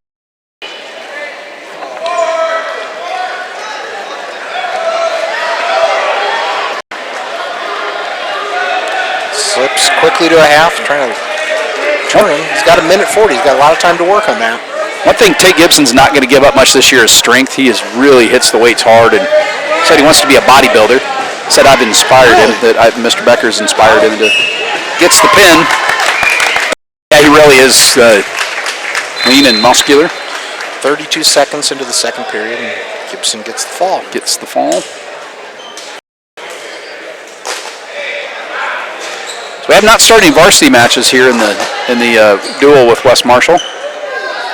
Let's see, Carson Johnson. I did think they were going to start at 160, and we do see Carson Johnson making his way to the table. Now, who's going to rub his shoulders before he goes in? It'd be nice if Steve Hastett could just step in there. Steve Hastett, all our camera guys. Takes photographers, him and Deb Gray. Right now they're exchanging photo tips. Take the lens cap off. That would be my photo tip, and after that it's all downhill. Take the picture on 3, not after 3. You want to go 1, 2, and then right on 3 you take the picture. But things like that. 160, Carson Johnson, Gilbert, Austin Ponce, West Marshall. We're over on this side of the program now. So Carson Johnson, this duel will start at 160. Carson Johnson will be first up for the Tigers. Against Austin Fonts. Picks an ankle right at the... Should not have eaten the buttery popcorn right before he went out. He slipped right out. It's slippery. Johnson really wrestling very aggressively. Single leg, tries to get the trip, or the tip. Ooh. That kind of looked bad, didn't it? That's it. Landed on his right arm. That's where you see collarbones and stuff get snacked. And Carson Johnson, whoops. Kind of slid under. Now he's kind of in a bad spot. Needs to get back on top. Nice fireman, get back on control. That's where a good veteran wrestler doesn't get rattled and just does what he's supposed to do. He's right. It appears that Austin, his opponent, is a freshman. Tries to step over Austin and trips on his back of his head. So 2-0 with a minute 13 left in the first period. A lot of scrambling, but only one takedown so far. This is the first match in our duel with West Marshall. We had a few JV matches here. Now we're getting going with the varsity. Oh, lifts him right to his back, but he scooped the head, so perfectly legal. Carson's got it locked up real nice and tight. He's going to get the fall. About minute 2 into the first period. Tigers off to a 6-0 start. 30-0. Boone's up on Nevada. So 2 falls tonight for Carson Johnson. He had it 1 by forfeit in his other match. Aiden Carr will come out now. Aiden Carr, probably one of the 2 or 3 most exciting matches we've had tonight, where he won. He beat. Did he win in overtime? He beat Boone. Yep. I lost it here. There we go. Overtime win 5-3. My scratch sheet here. So Aiden Carr now at 170 will take the mat for the Tigers. Looks like he's wrestling Ben Keelman, perhaps? Sure. I didn't hear the call. Yeah. We're just guessing. Maybe it's Mr. Nussbaum. You know what movie that's from, remember? The Jerk. I wrote Mr. Nussbaum, the stolen credit card at the get. Never mind. You didn't see The Jerk? Well, I mean, when I was like a long time ago, probably like on TV, so the edited version. Oh, I am younger than you remember. I forget. Yeah. Thanks for the 6 listeners that have stuck it out tonight, Oh, we just lost one. including the Director of Athletics, Tim Pizzetti. Sporting his 2 new knees. Saw him in the lobby tonight. Man, he looks good. He's had both knees replaced and is scooting around better than I ever have, which is funny because I've still got my original knees and he's moving better than me. I saw his x-rays on Twitter. That was a cool picture. I was talking about that. I've showed those. I screenshotted it and I've showed it to a few people. Mm-hmm. It's amazing that he could even walk. We're glad he's up and around and going, and appreciate the job he does for supporting our broadcast. He just couldn't ask for a better supporter of what we do and gives us whatever we need. Charters jets for some of those longer road trips, like PCM. We usually take a jet to PCM. Nice. I know the new conference, we already said Winterset. We're going to take jets to Winterset. So 49 seconds left in the first period, still 0-0. 30-0 now. Boone Toreadors manhandling the Nevada Bear Cubs. The only time I root against the Cubs is when it's the Nevada Cubs.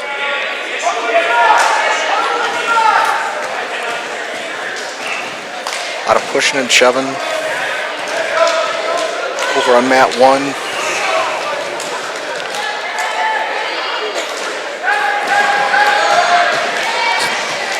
Both men are trying for a throw. I'd like to see Aiden just be a little more aggressive in this match. I think he's got the skills and the strength.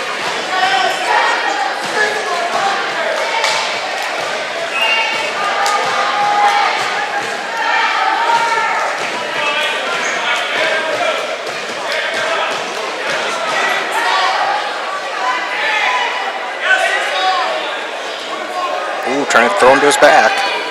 That'll be the end of the first period. 0-0, no score in this match. We've dropped down to 3 viewers. Well, we thank you. 285 over on mat number 2. I like watching the big guys. Come on, Carr! Aiden Carr will start on the bottom of the second period. I think he false started. That would be a 5-yard penalty in football. No yellow flag, though. That'd be cool, wouldn't it? He starts.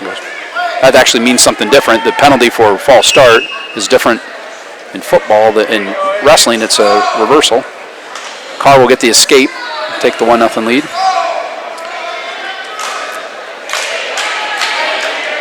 Minute 50 in the second period.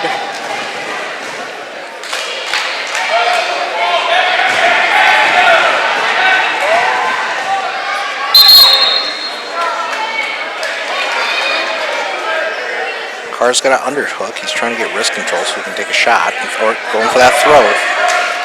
Did, and kind of whiffed on the throw, and darn near ended up on his back, ended up on his duff. And now he's been cautioned for stalling, for backing off the mat.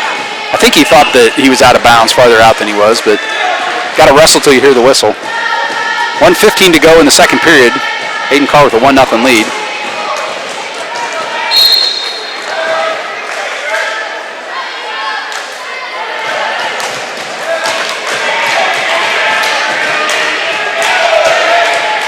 Trying to snap down.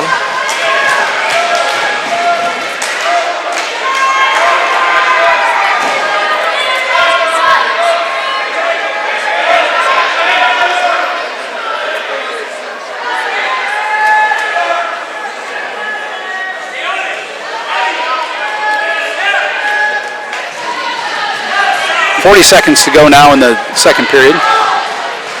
Tigers lead in the team score 6-0 after the Carson Johnson pin.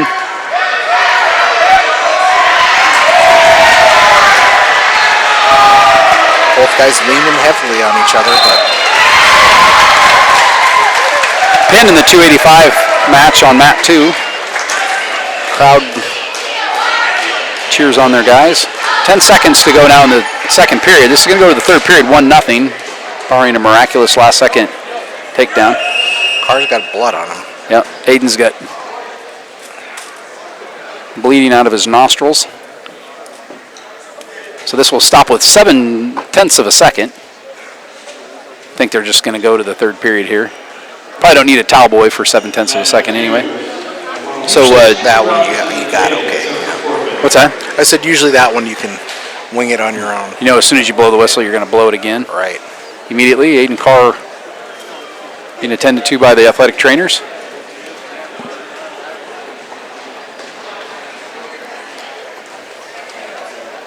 So Saturday night, you do the ring announcer for what's it? You can go ahead and plug your organization if you want. Are we allowed? Yeah, why not? Okay, well, I don't know. I don't want to violate FCC rules. As long as it's family friendly, I'm going to turn this just a little bit. Okay. Ooh. Yeah, so Saturday night down in Des Moines at the Barada's Forte Center. It'll be Impact Pro Wrestling. Very family-friendly local Iowa wrestling group, but we're bringing in Colt Cabana, who's a national star. Currently wrestles for the NWA. And we'll also have Jeremy Wyatt, regional wrestler. And you're going to be the ring announcer for this, I will right? be. I will be the ring announcer. Yep. So this is run by my friend Troy Peterson.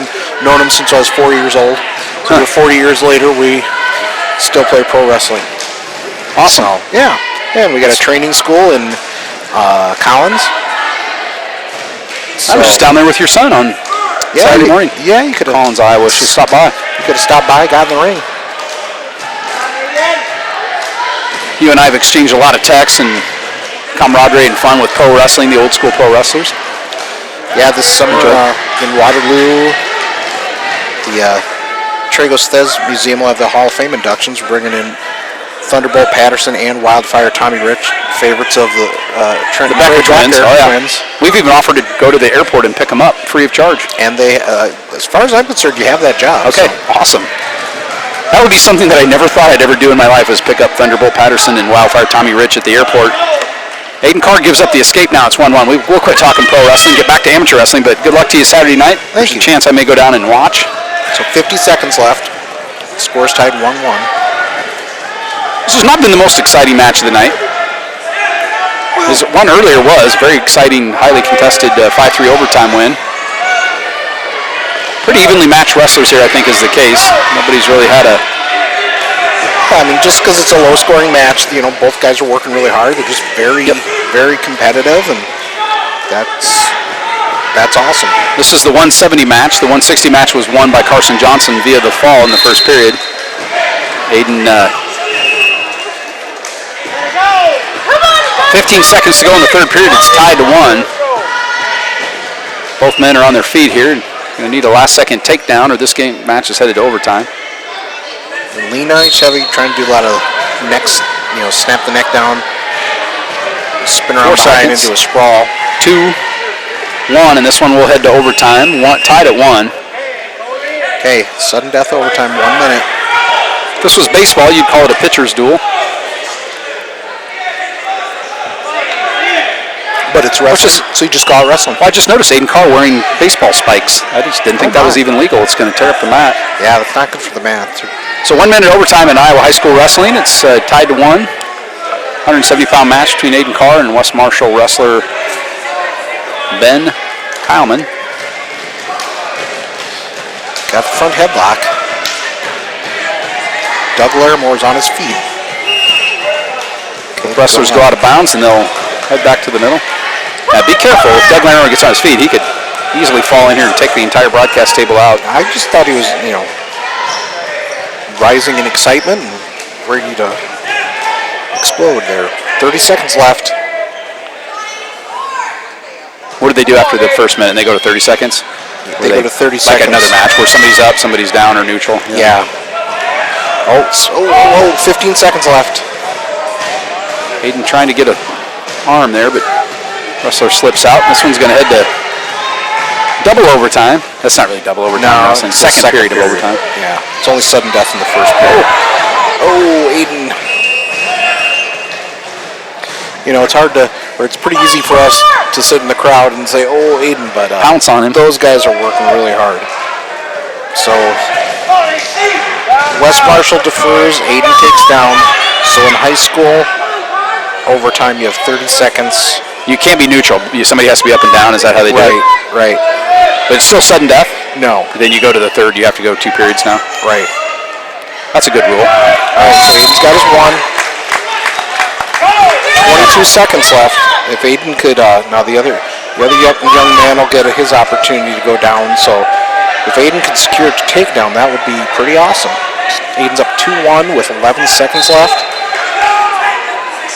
Now 7 seconds. They're going to caution the West Marshall wrestler, Kyleman, for... Right. So both have a caution. So if there's any more, then it's going to hit with 1 point. So 2-1-0. We're going to head to the second overtime period. Carr clinging to a 1-point win. It's 36-6 on mat 2. Nevada's marked up the scoreboard, and they're going to get a pin here, I think, at the 113, excuse me. Oh. Is Aiden left-handed? Carr just lets him up. I think he let him up. 2-2. I think he slipped out pretty quick on him. 20 seconds left. 15 seconds. These guys are working really hard out there. Leaning on each other. It's 2 evenly matched wrestlers. Right. Oh, big throw on the edge, but they go out of bounds. Kyleman had the advantage on that throw. Put Carr in his back, but they ended up out of bounds. And 6.7 seconds left.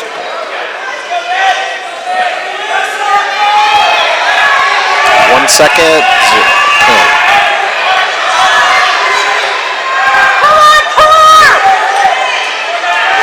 Okay, so Carr has a choice. He takes back down.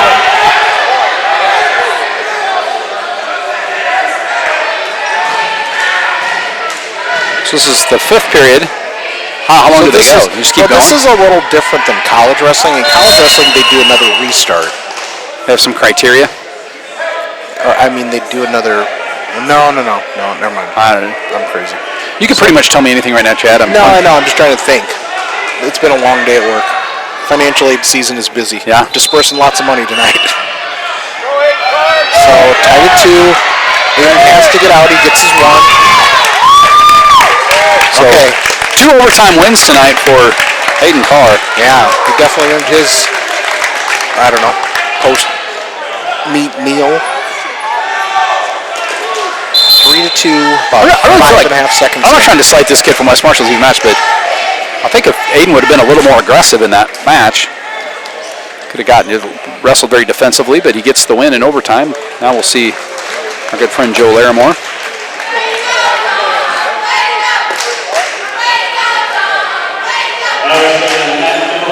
Could have predicted Joe Laramore fall in this match. Just a feeling. Gut feeling. So, against, did you catch if it's Cameron Malloy or William Weed? Did you catch who was announced? No? Okay. It's actually pronounced View. Did you know that? I did not. I knew somebody with that name one time. They pronounce it View. I don't know. My friend pronounced it that way. Well, then. I think it was Cameron Malloy. But we'll say it's Cameron Malloy. 36-9 now. Nevada's scurrying back into their duel.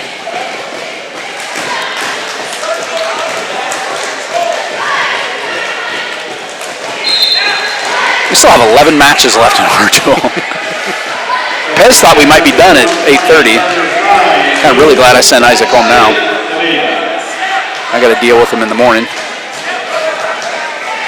So Nice, Joe will nice slip in, get it. Yep. Trying to bar the arm. Yep.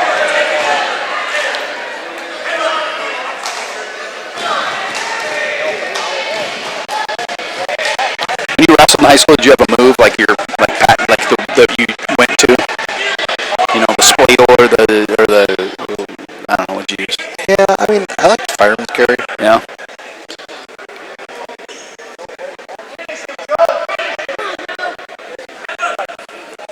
Mine was the sleeper hold. Nice. Very good. I slept in, missed wrestling practice, and Gotcha. got kicked off the team. I were up to 7 viewers. Chad, we're bouncing back hard. Joe had a good arm bar there, but it's out of his grasp. 25 seconds to go. 2-0 lead for Joe Larimore here in the first period. Tigers are up 9-0 in the duel.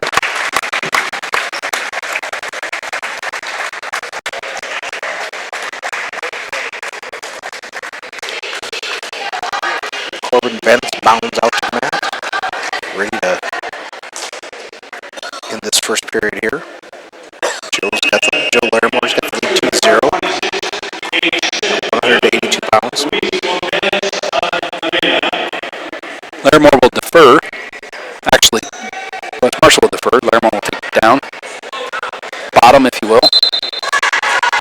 What's the proper way to describe it? Is it bottom or down? Is it either one acceptable? Either one. Top and bottom position.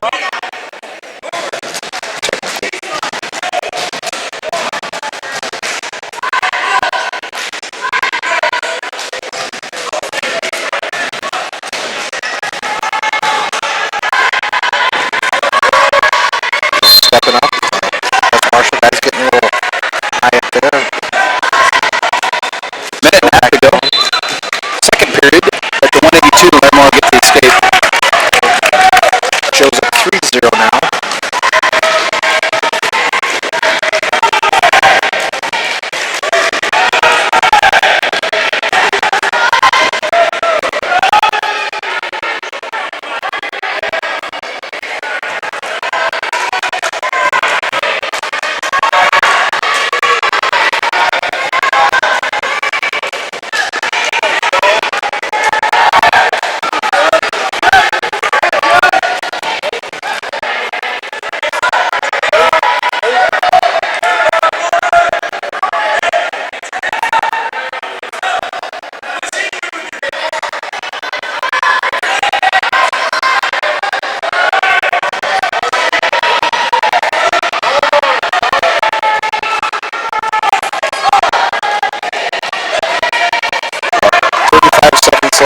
Larimore gets the takedown.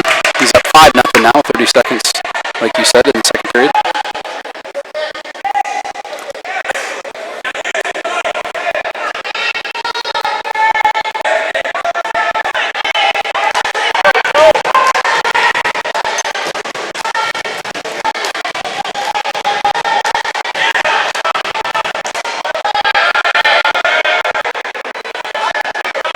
Left. Joe's trying to get a turn. Time expires. Joe Larimore up 5-0 heading in the third period. Tigers up 9-0 in the duel over West Marshall. West Marshall wrestler takes neutral.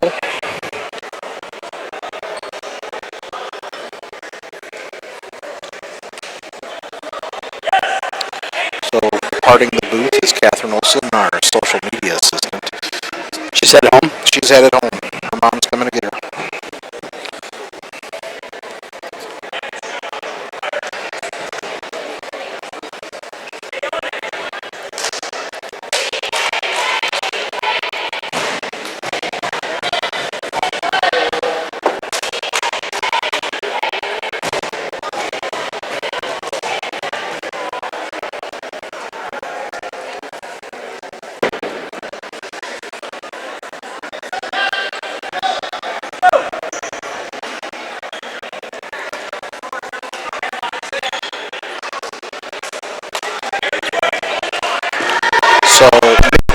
left in the third period. Joe Larimore is up 5-0. We're working on a little bit of audio difficulties here. Getting some static, I hear. I don't hear the static, but it sounds like we do. I don't know what. I don't know. I have tinnitus, so my ears ring all the time, so Yeah, I don't really know. that's the same thing. Mine was really bad then. It's gotten better now. Maybe I've just gotten used to it, but it used to. It was a couple years ago. I got treated for it. Didn't really do anything, but. So Joe gets a nice front headlock, turns him, gets the takedown. I thought the ref counted off 2 back points. I don't know. It's at least 7-0. Yep, 9. You're right. They get given 2 back points. 9-0. 20 seconds to go in the third period. And Joe can hang on. That'll give us a major decision worth 4 points. Help increase that team lead. 10 seconds to go on the clock now. Joe's got a good lock on that wrist. Still trying to turn him up, though. He's still working hard. Mark of good wrestler. This match will end 9-0. Good win for Joe Larimore at 182. This major decision will give us 4 points, take the score up to 13-0. Throws a shutout.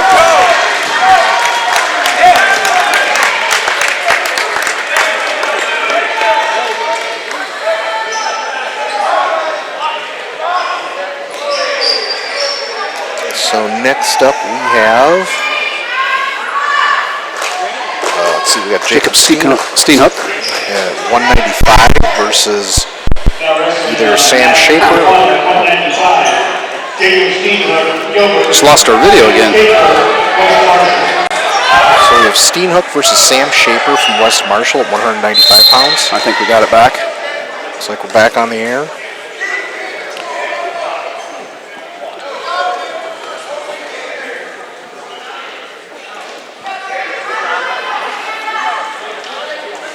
Single by Steenhook takes Shaper down. Got control, got the 2 points. Lost our video for a second, but we should have it back on if you're watching. Steenhook's got the leg in. He's trying to cross face into a tilt.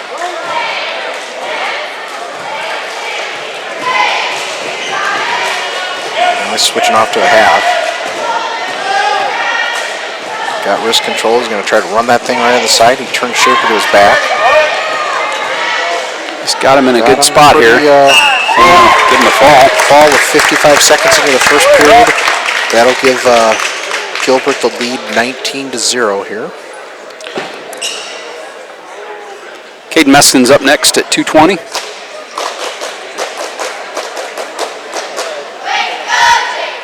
It just seems like this third match now that physically he's just way more imposing at 220 than either one of his other opponents. Right. I'm not saying that to be slight anybody he's wrestled tonight. He just is a very physically imposing kid. And yeah, the thing with broad wrestling, shoulders. though, the most impressive physique isn't always the one who's going to win. Mm-hmm. Now, I do think Caden will win, but I've seen times before where very strong kids get out-wrestled by better technique. Better technique, yeah. I think this year when we were working some middle school meets, we noticed that a lot too. So, minute 40 into the match. Caden Meskin against Elijah Meester at 220. Caden in deep on a double leg. He has him up. Got to protect him when he takes him down. Meskin with a decision and a fall in his other 2 matches tonight. He's got one in tight here. Yep. He's trying to turn him back onto the mat. That's not nice to bend his leg like that. That's got to hurt. So at the fall, we'll take the lead. Gilbert Tigers up 25-0 in the duel against West Marshall as we move on to 285 pounds. Jacob Teresi will come out to wrestle versus. Looks like we have Open. Well, who knows what this is? They don't have his first name. His last name is Open. They don't have anybody listed at 285. We're being smarty pants. Now wrestling minute number 1 at 285. For Gilbert, for West Marshall, Wesley Thompson. So Wesley Thompson, a 195-pounder, is wrestling up. He's given away quite a bit of weight to Jacob Teresi. Yeah, the last 3 all been freshmen. We got some younger wrestlers going against some of the experienced Gilbert squad here. Now, I don't know that Teresi weighs 285. I think he's under that. But I think Teresi clearly outweighs his opponent, a little bigger stature. I think that's a good assumption there. Teresi takes him down right to his back. No back points though. It's been 2-1. What's Thompson up? Concedes the escape. About a minute 20 into the match.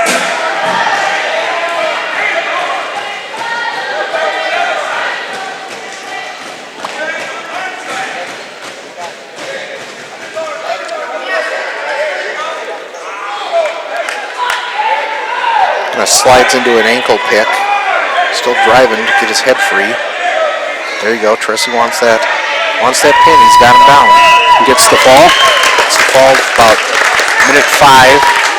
That'll take our score up to 31-0 in favor of the Tigers. As we slide down to 106. Tigers started with a fall from Carson Johnson, then got an overtime decision for Carr and a decision by Larimore. Then 3 straight falls, Steenhook, Meskin, and Teresi.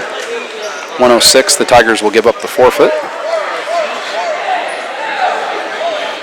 Is that our helicopter? It's coming, Prairie City. I think so. Have you been getting? I've been getting a lot of calls from that are not legitimate lately, with between political season and my alleged credit cards and DirecTV. My other one is the warranty on my car. Service warranty is about to expire. Yes, this is my last warning, which they've given me like 15 of my last warnings. Yeah, I mean, I've been getting a lot from Los Angeles lately, too. I had one today from New York City, and the lady on the other end goes, "Who is this?" And I go, "Well, you tell me. You called me. Who are you trying to call?" Mark. And I go, "Wrong number." That was my highlight of my day. Connor Clark here will come out at 113 for the Tigers. Gilbert gives up the forfeit at 106, and the House team scores 31-6 in favor of the Tigers. I think this is Miles Moore. It's got a nice sound to it. Yeah. I like alliterative names. Connor Clark, Miles Moore, 2 alliterative names.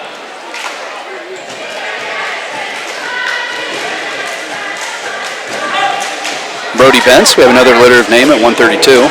Miles Moore with a quick takedown, up 2-0, minute 30, and he's turned Clark over. He's got him in tight, but Clark is fighting hard. Moore with the fall.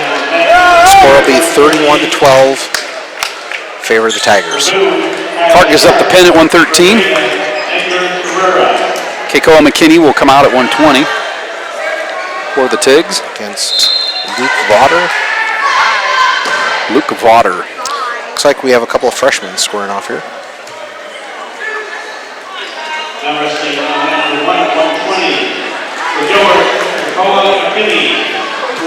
You know Keikoa very well. Very soft-spoken, quiet kid. Very reserved kid. Yeah. His dad is a bus driver for the school district, retired from the sheriff's office. Craig McKinney, good dude.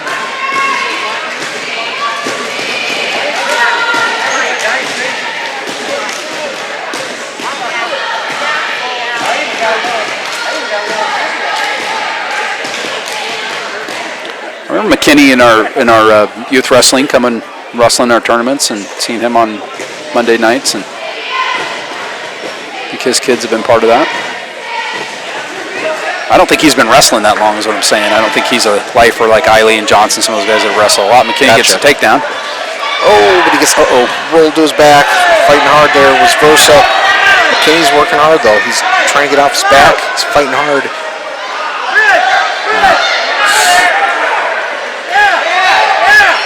McKinney rolls him through. 53 seconds left. Still got his head. He got off his back in a really, really bad spot to avoid the fall. Yep. So 3 back points are going to go. That'll take it to 5-2 now. Keikoa McKinney trails. Vaughter.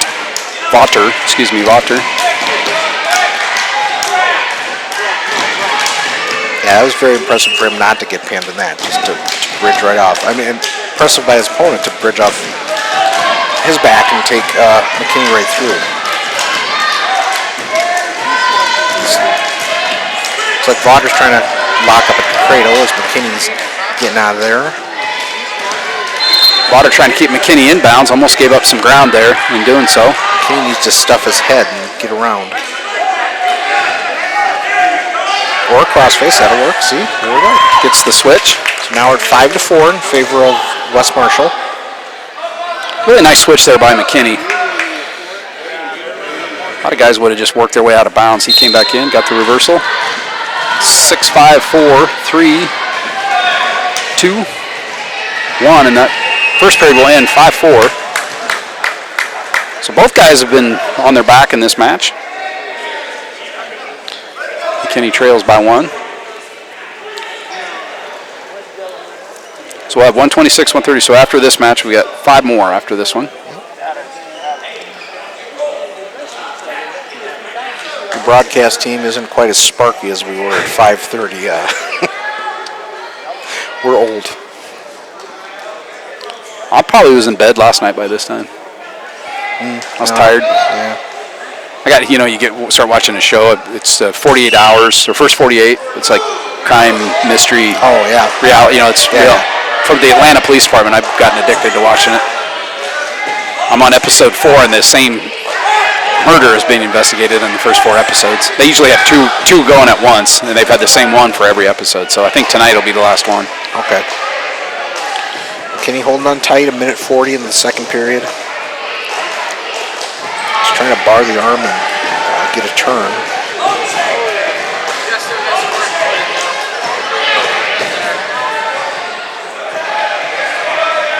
Carson Johnson's going to trip over our cords and knock our broadcast off the air. Wouldn't put it past him. Might be the best thing that ever happened. Nice roll, but McKinney stays with him. Now he's got a half in tight. He's got him to his back. Finish this one, Kay Keller. Come on, there you go. 54 seconds into the second period, McKinney with the fall. Great match. Both kids worked really hard. That's what you like to see in wrestling, is competitive matches where, either way, either kid could win. Kale Eiley will take the mat at 126 for the Tigers.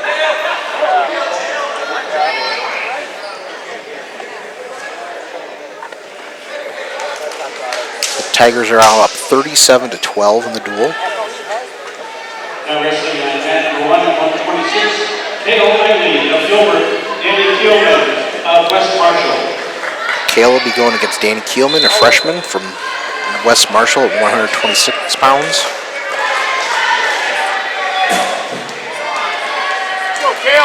Nice quick switch off to a single, flattens him out. I think Kale's trying to get wrist control and maybe end this quickly. He knows the broadcasters are tired, and we appreciate that. Kale's very considerate in that way. Yeah. Kale just wrestles at kind of a different speed than most of the guys I've seen him wrestle Yes. in the last couple of years. He does things just a little different. And in a good way, I mean that. He kind of at a different level. That's why he wins a great deal of his matches. Got the leg in deep. He's going to try to cross-face him.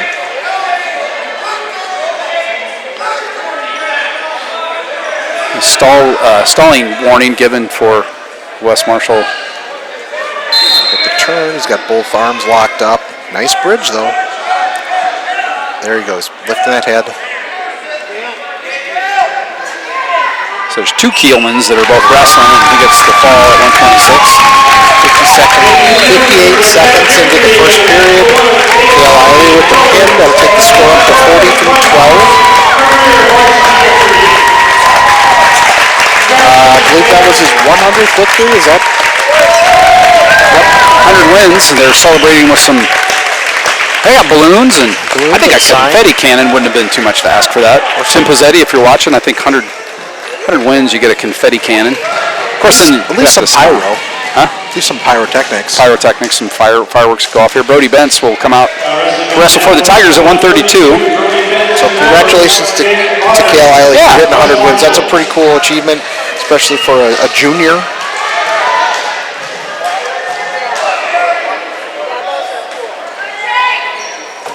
So Bentz. Brody Bentz, we have a couple of his brothers in the youth program.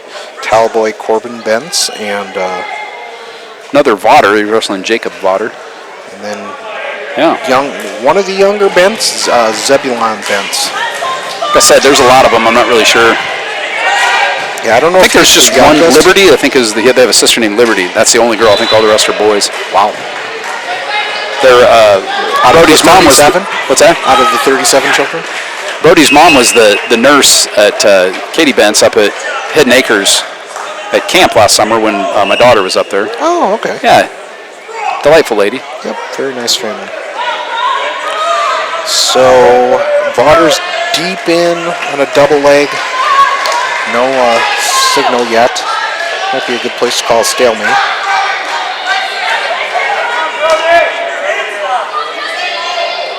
Brody does a good job getting back to his knees here by grabbing the near leg. Yep, just got to hang on to that until the ref blows his whistle.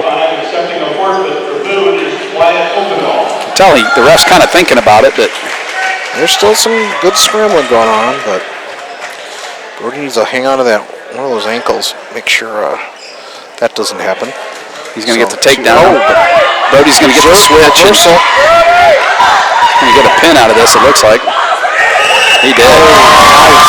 It's the second or third time tonight that we've seen that. The flip without even giving a reversal into a fall. So that'll take the score up to 49-12. Great job by Brody Bentz. I believe Vaughter is a senior.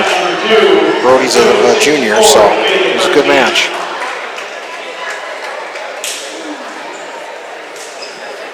Jake Shadarowitz will come out at 138. We'll have 145 and 152. 3 more matches tonight. So Jake scoring off against Colby McMorrin from West Marshall. We'd be done by that tonight if we didn't have technology problems and blood problems. We're going to blame both of them. It really was out of our hands. Looks like Boone took it 64-13 over Nevada. Big win. Yep. So the gym will kind of clear out here as 2 schools are done, and they'll head home. The West Marshall Trojans and the Tigers at the 138-pound match. We'll finish at 152, so we got 138, 145, and 152. So just Cowboy Carter Olson has been relieved of his duties. He's coming up into the stands. If you got to go, if you want to take him home, I can finish up by myself too. I don't mind. Kind of like a humorous anecdote. If you tell a humorous anecdote, nobody's there to hear it. Does it really happen? Yeah, probably not. Those 4 people that are watching at home. Yeah, it's 9 o'clock. I better get this towel boy to bed. Okay. So I'm going to sign off. Yep. So thank you very No much, problem. sir. Yep, we'll see you. Thanks, Chad. Thanks for helping tonight. Chad Olson headed out. Just dropped down to 3 viewers. I'm guessing Dale Olson maybe checked out since his son's no longer broadcasting. So you just set it there on the tabletop, and I'll put it away here in a minute. Carter, thanks for helping tonight. Carter Olson, one of our towel boys with Isaac Becker and Corbin Bentz. The 138-pound match has Jake Shadarowitz leading 2-0 with under a minute to go in the first period.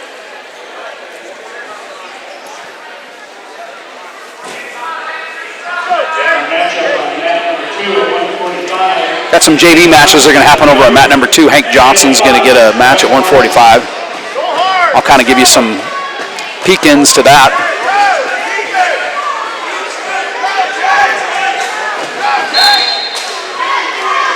Looks like Carter's not done after all. They moved some JV matches to mat 2, and now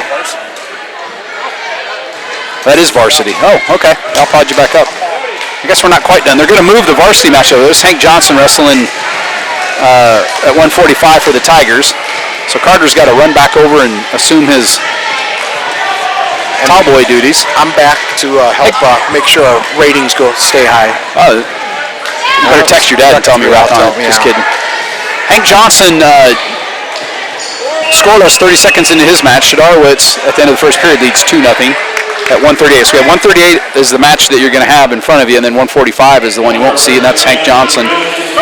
Thankfully, Carter noticed that and went back there, else Coach Gilbert was going to have to both run the clock and be towel boy. Although, if anyone could, Coach Durbin would. He could. He could do it easy, no problem. Hank in control, rolls his guy to his mat. He's got him in a good spot. Kind of rolled through. Shadarowitz still up 2-0 on mat number 1. Hank again getting back points.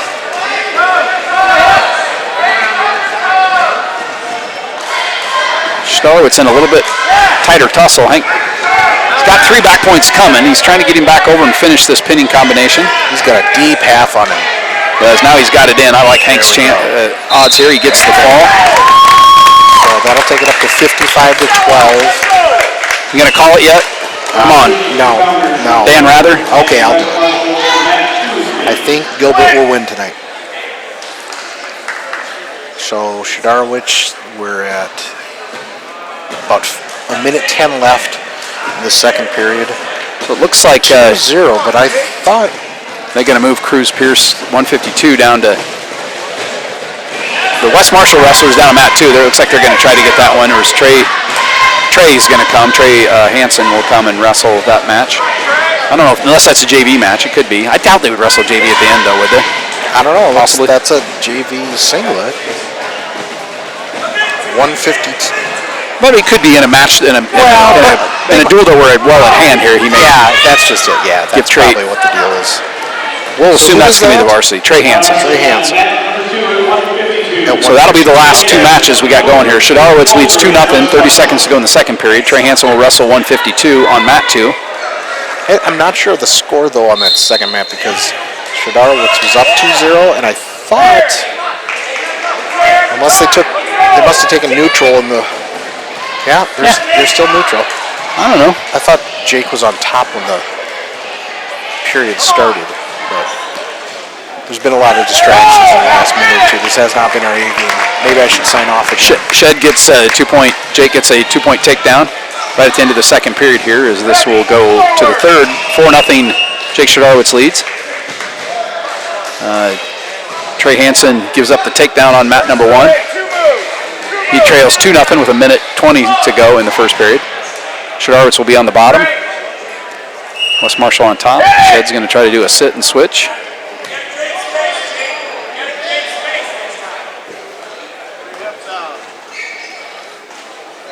Trey Hansen working from the bottom. Minute to go in his first period. Trails 2-0.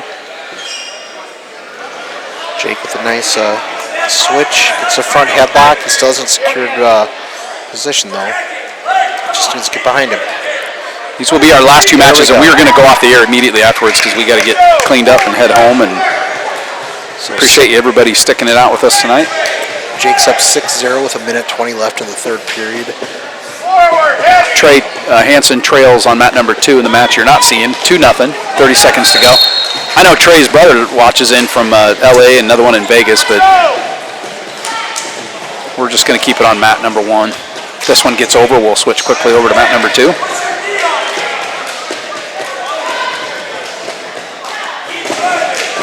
Shidarowicz has got this match at hand. 6-0 with a minute to go. Trying to work on a combination where he can maybe get a fall here. Yep, he's got a nice Hansen now in 2-1. chicken wing and front headlock. Pushing over, trying to get him pushed over. Boy, West Marshall kid really dug in. Yeah. The kid's down 6-0, but he's not done fighting. 34 seconds to go in that match with Shidarowicz. He leads 6-0. Trey Hansen trails 2-1 in his 152-pound match, as that one's going to come to the end of the first period.